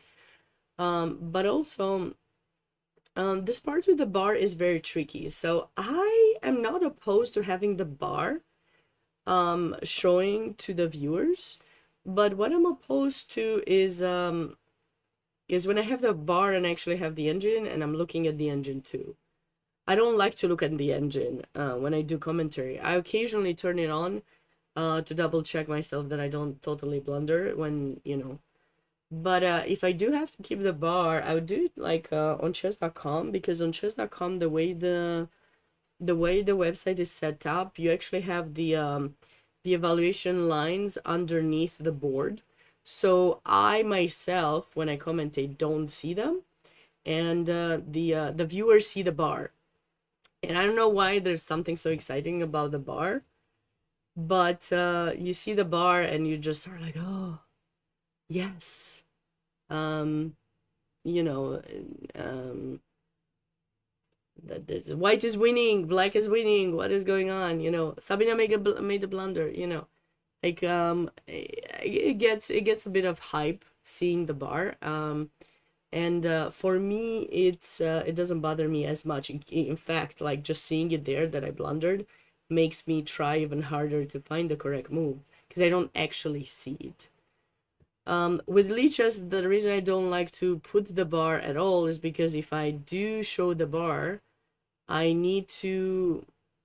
I also see the lines to the right side. There's no way you can change it. At least I haven't figured out. If you guys know, let me know. But there's no way. So I get distracted by the engine, and I do like to share my thoughts in general. I feel that you can learn more. If you just want to look with the engine, you don't need anyone to explain it to you that much. There's still some explanations that make sense. Sometimes there are moves that don't make sense that the engine is suggesting, but I usually prefer, you know, not to use the bar on leeches, or obviously not to turn on the engine unless, you know, on specific occasions to double check stuff. It makes more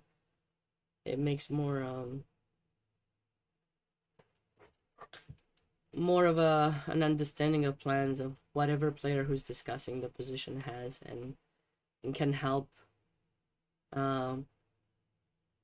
agree with them or disagree. And you know, you can always look at the, you know, engine on your own and check the commentator and be like, you suggested this move, d4, that's such a silly move, why would you even say that? The engine doesn't like it. Or I don't know, you don't even need to say the engine. The reason I don't like this move, I hope you guys can immediately guess. Positional player seeing a pawn push immediately goes for these hidden gems. Immediately goes for hidden gems. Those are the hidden gems.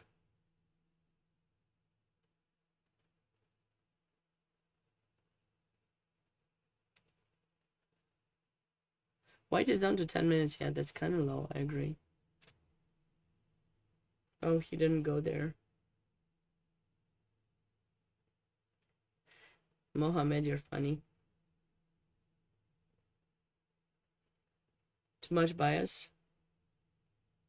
That's true. That's true, casual. I agree. Yesterday I saw Queen Endgame, which the engine gave 0-0, but that's one thing that I agree, Stefan. The engine calculates a bit more. He's trying to set up Alekine's gun, but on which file though? Here?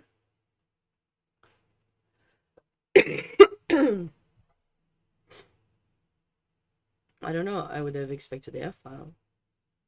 I really want to bring a knight to G3. C4 for white.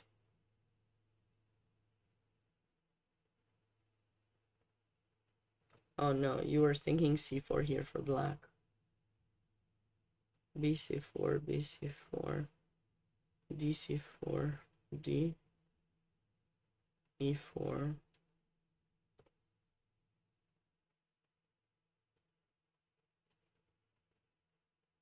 Okay, this looks good for black if this is forcing.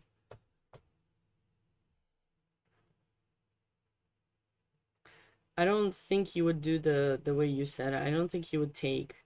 I think this is the whole point of playing C4, not to take. You're trying to get rid of this pawn so that you undermine the protection of E4.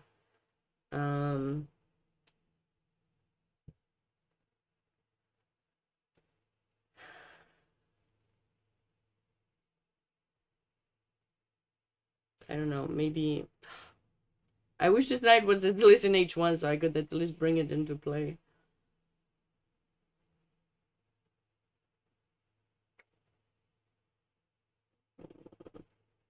Maybe I take here. I mean,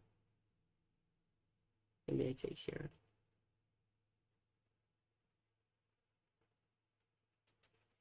And if you take, then something. Maybe this. I mean, it looks bad, but I want to get my knight to F3.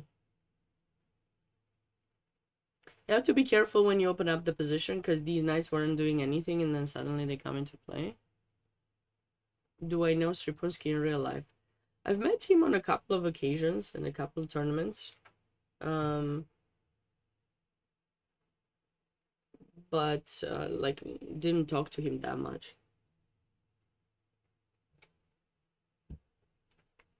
You know, when we calculate a line, we often look at ways that we want things to be responded. And so it's very important to be mindful about how things show, because, you know. Okay.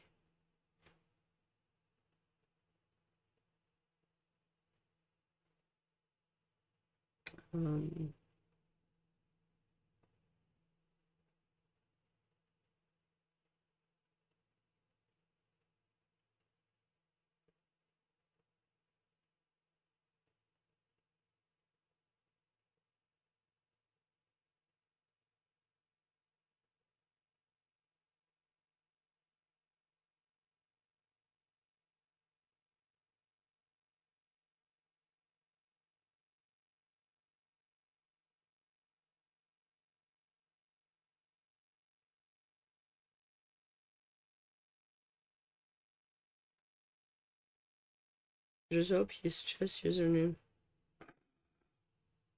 Okay. Okay. I see the pawn there.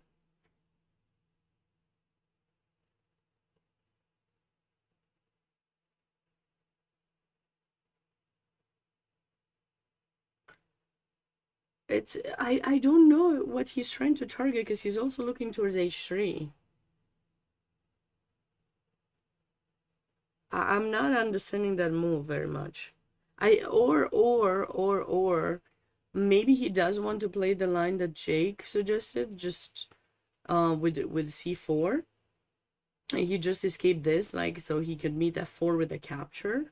So like, okay, just play some random move for white. Like, just like if we played this line. Oh, yeah, takes, and now f4 maybe. But I mean, it doesn't make sense because this just doubles the pawns. It shouldn't be good, but maybe it's not that terrible. Okay, we'll have that idea, but this is only because I played this this move.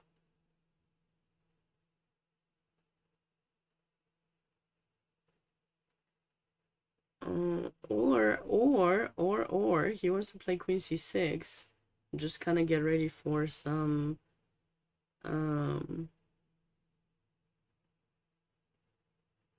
something on that diagonal. What do you guys think? Would that be something that would be scary?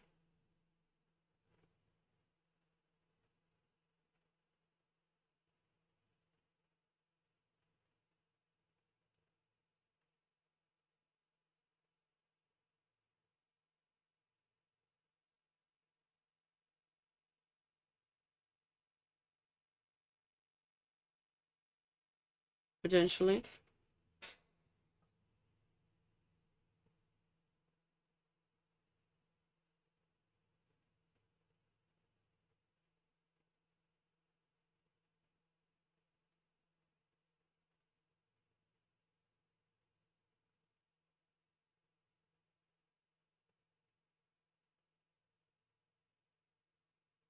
Maybe that's it, casual. Bring the queen to c6.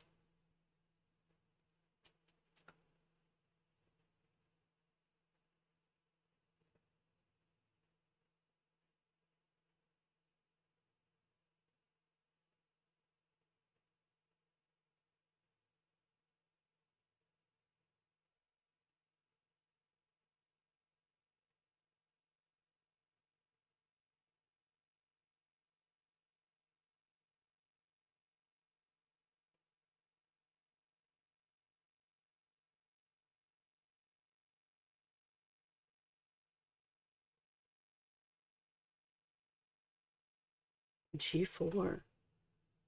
That's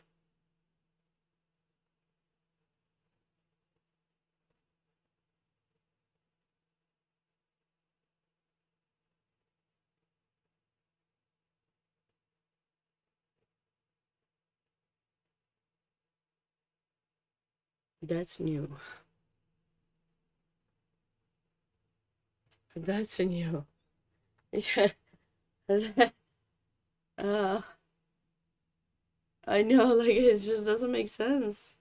Like, g4, what?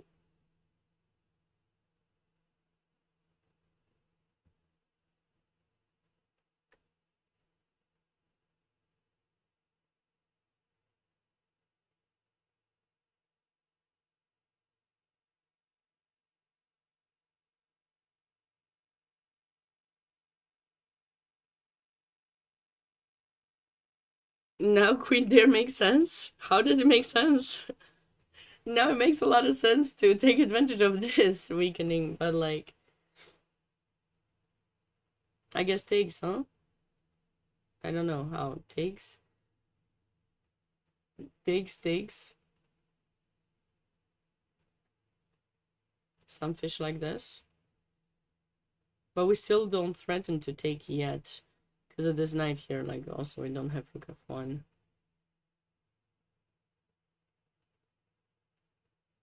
He's trying to get him to close down the position. That would save white so much. I don't know, Twisted. This looks scary. I don't know. How did white... Oh, white returned here and black is finally getting the rook out. Okay. Okay, this is still quite equal, and not much has happened here since we left off. White's doubling on the d file to eventually support a4, I presume. And now at some point he's gotta break through with one of these moves. It just says to support it a bit further. I mean, if he wants to support c4, he needs to play b3 probably. If he wants to go e4, he probably can just do it right now. Actually, e4 would be nice if black kind of had to make all these trades, because now if you're looking at the position, just a tad extra for white, the fact that black's pawns are, you know, lonely islands. We have queen e5 idea, but I think this probably should be... Actually, this idea with queen g5 is kind of bothering me if I take and queen g5. So maybe white has to trade. This game likely could end in a draw, so at this point this is the only game that we have that's genuinely very aggressive, putting a lot of pressure.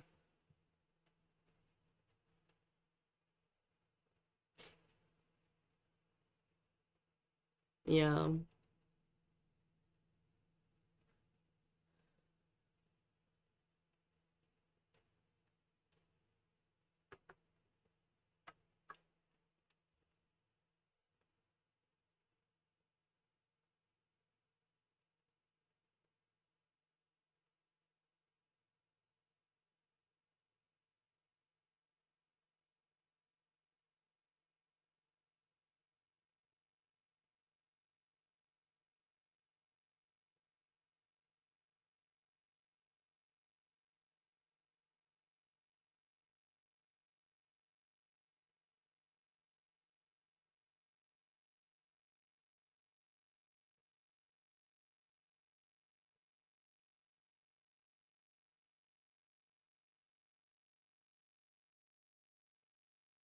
And g4 is with 3 minutes, less than 4 minutes left on the clock.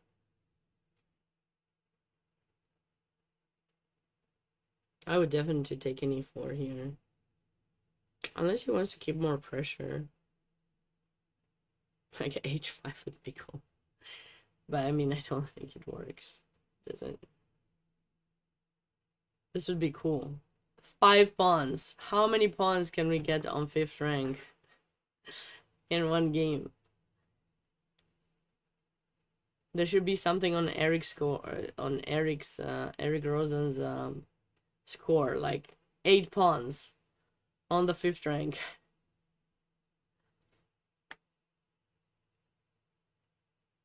White doesn't actually prevent it. I mean, I can play it. I don't see, because if you play here, I go knight h7 and you're losing the pawn. Rook d8. Okay, he didn't care. It's like, I don't care. Take an f5 if you want. Yeah, sure. Oh, one more draw. One more draw just signed on board 5. I mean, it was expected. It was expected. This one, we're expecting for some breakthrough, but I don't think time-wise, to move 24, I think time-wise is not. I think all of the players are definitely looking to this tournament, tournament's last round, potentially. Some people, you know, maybe just wanted to be over. Others might just be looking forward to winning it. Actually, I haven't asked.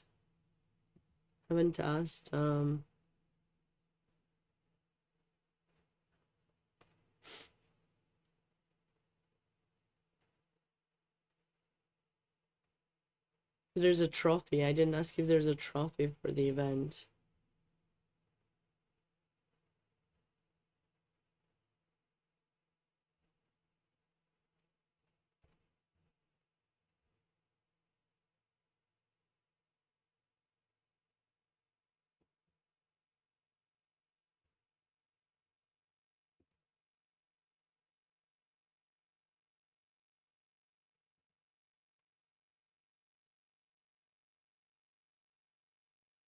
So, World Amateur Team Tournament, or Amateur Team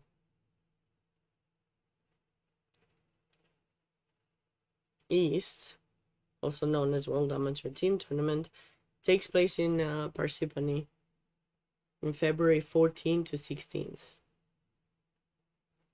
And then, of course, they have the New Jersey state.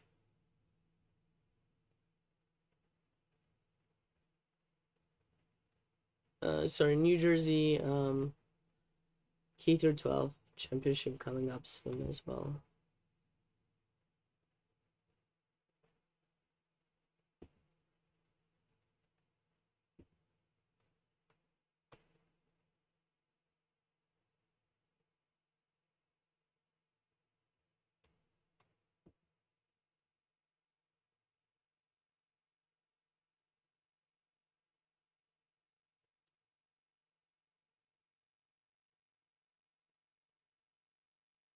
Classic salsa tumble. Queen d7, rook d8 makes sense as e3 is under fire. Indeed.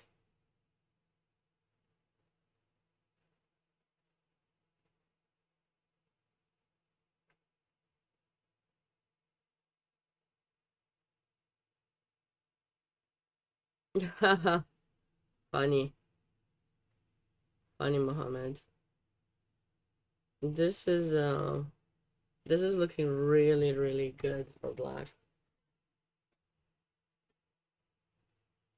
How is white gonna recapture?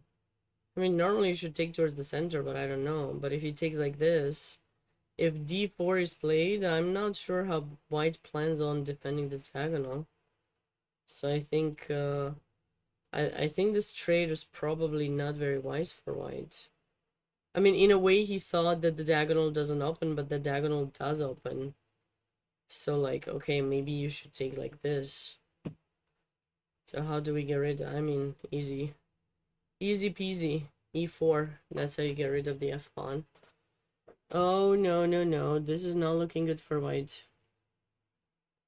B3. He's probably gonna prep E4 eventually.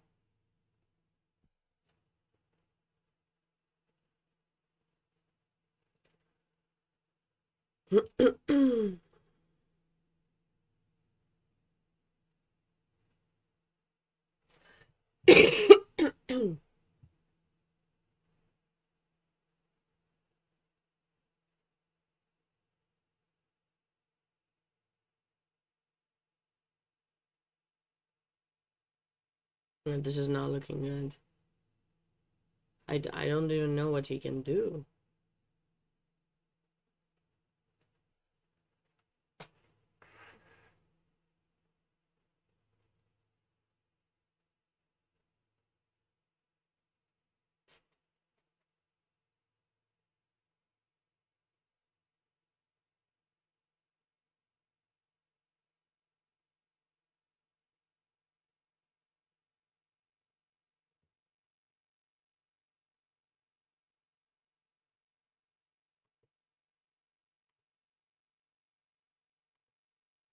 Okay, so we had to draw in this game.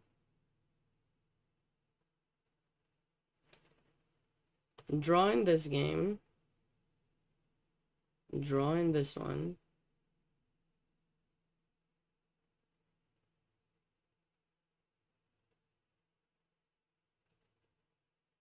And now we have this game remaining and the other. Well, here...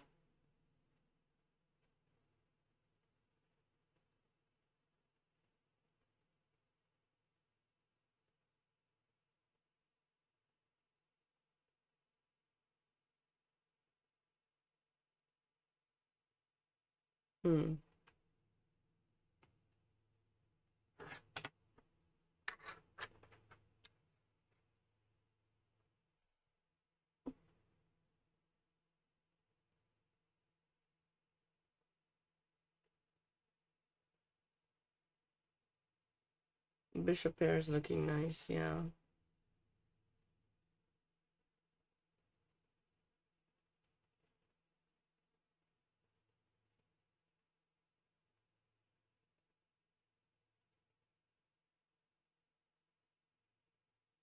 Kg5. It's trying to get that away, but how are we gonna be able to do that?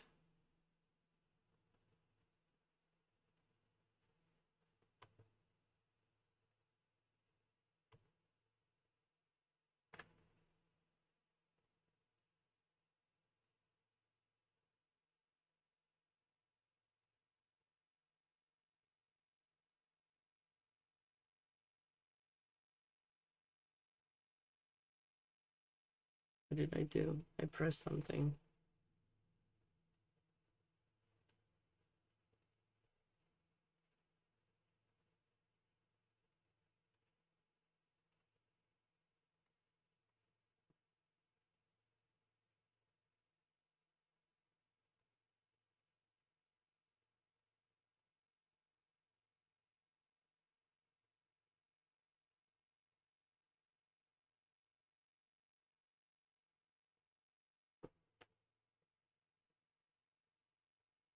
He actually played E takes F3.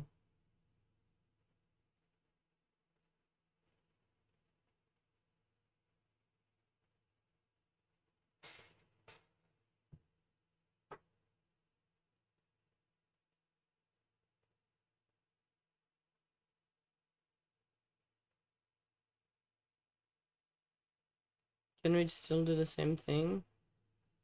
But then, do they have F2 here?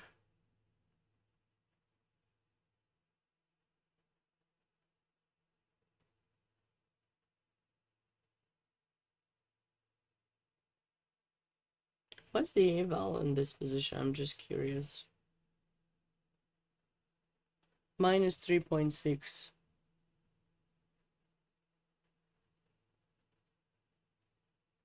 Minus 3.6, guys.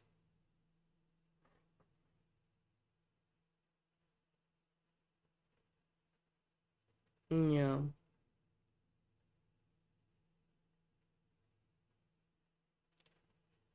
Queen E6 was played.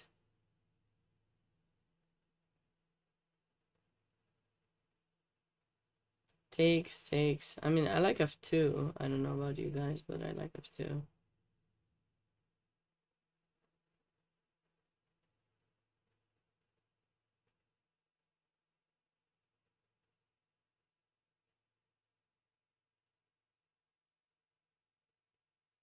King. And then, I don't know where we check. Where is it better?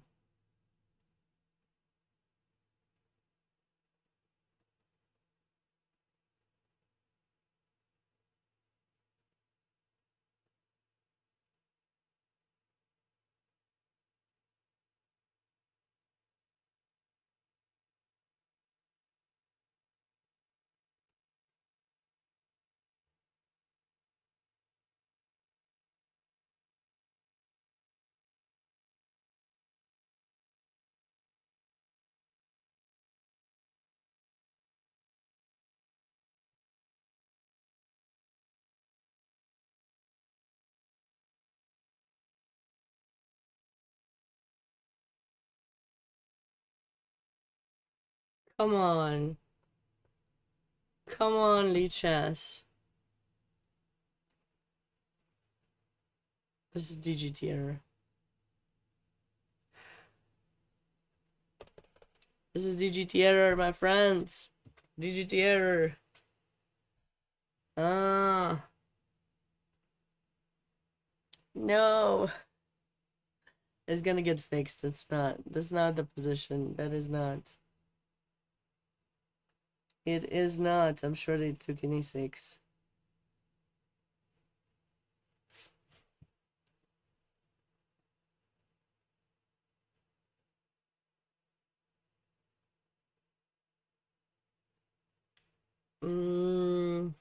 B3. They're move 25. What else do you want to see, Jake? Technology is failing us. Switch to bots.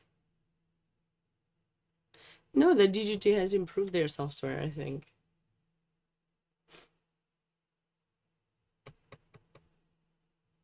I'm pretty sure they've improved it. moves, hey. I know, there's no way that happened, but...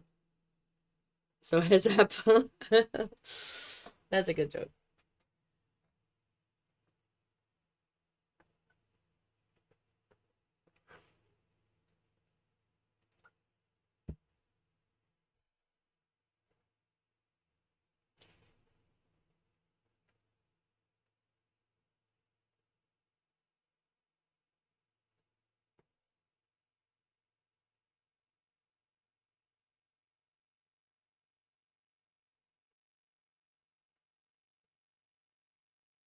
Should we still prep e4 here? What do you guys think?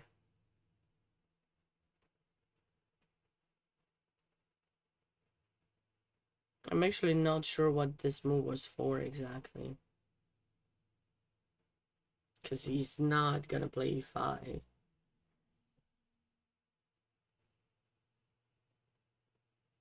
Maybe he wants to play f6. Huh, he wants to play f6. Or you think queen f8? I was thinking f6, you think queen f8?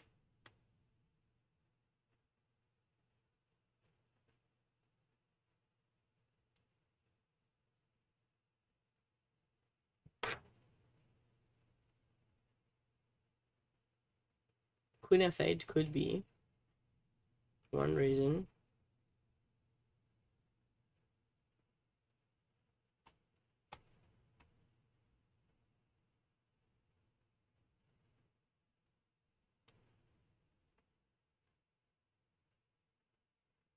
Well, white can protect you with the queen, it's not a problem, but yeah, the knight f5, that's why you probably have to break through the center right now. You can't wait no more. Nah. Hasn't been improved. I'm pretty sure this is what happened. But now I don't know what he did.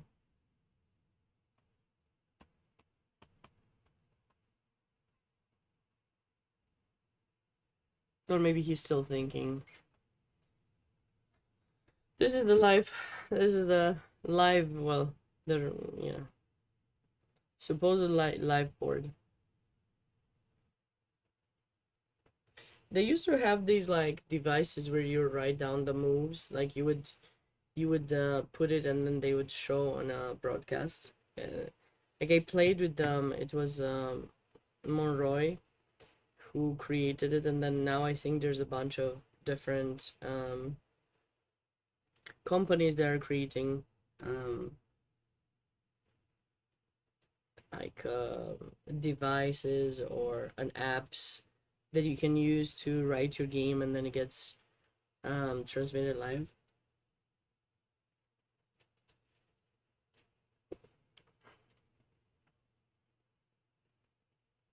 No changes there, my friends. I'm gonna ask if that game is over.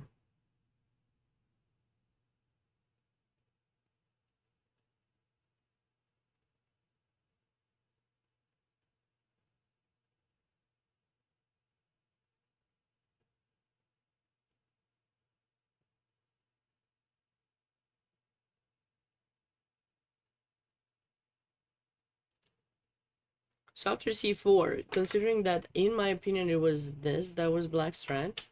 Oh, well, I was about to say we need to check if it works, but clearly he has checked and now he's played it. We have to go back, no other option. h3 or f3. Depends what we want to do next.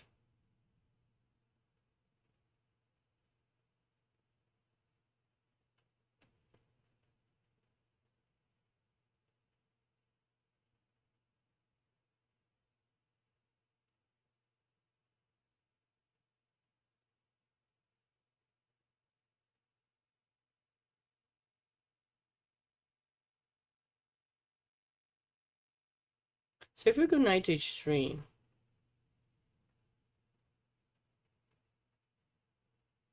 is he gonna take?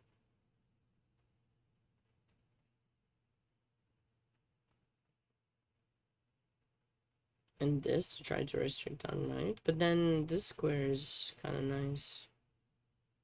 Kind of nice for our rook.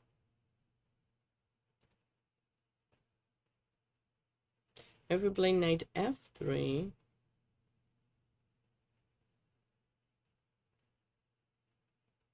knight.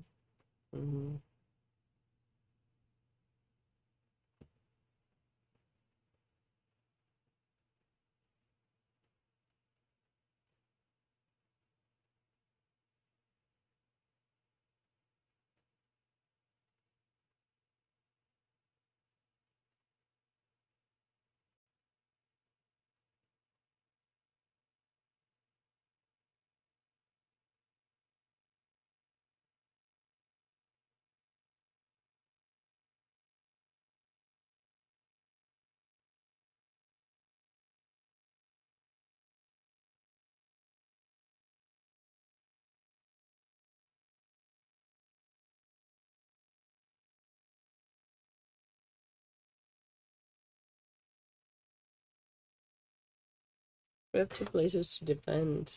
If we go to f4, maybe g5 will be happening.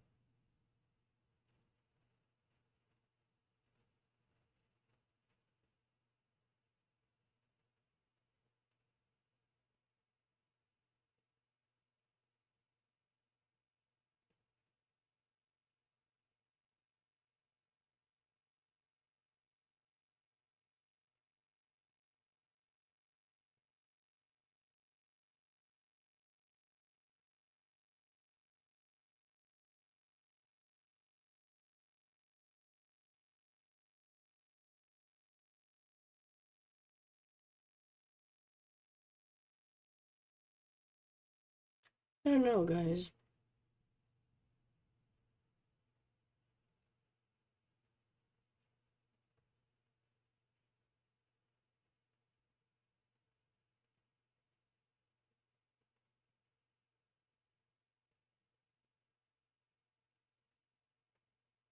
This guy, queen f4, I don't like g5. Even e5, I mean. Queen h3 is really passive. Is there something else? Is there a sacrifice we can do or something?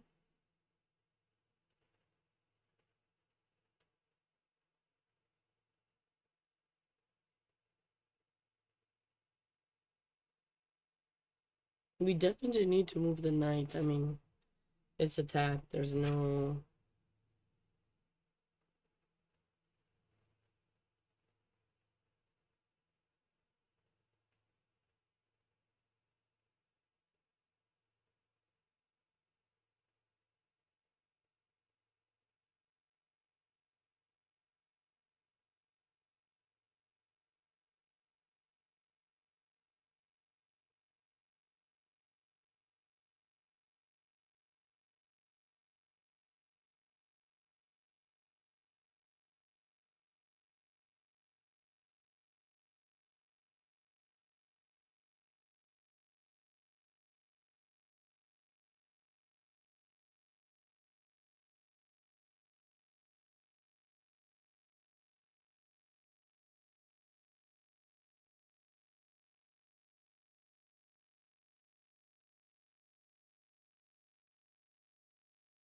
Play knight h3.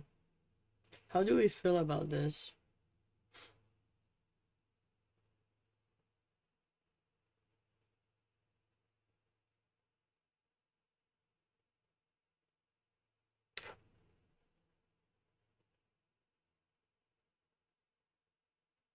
The knight wants to go there.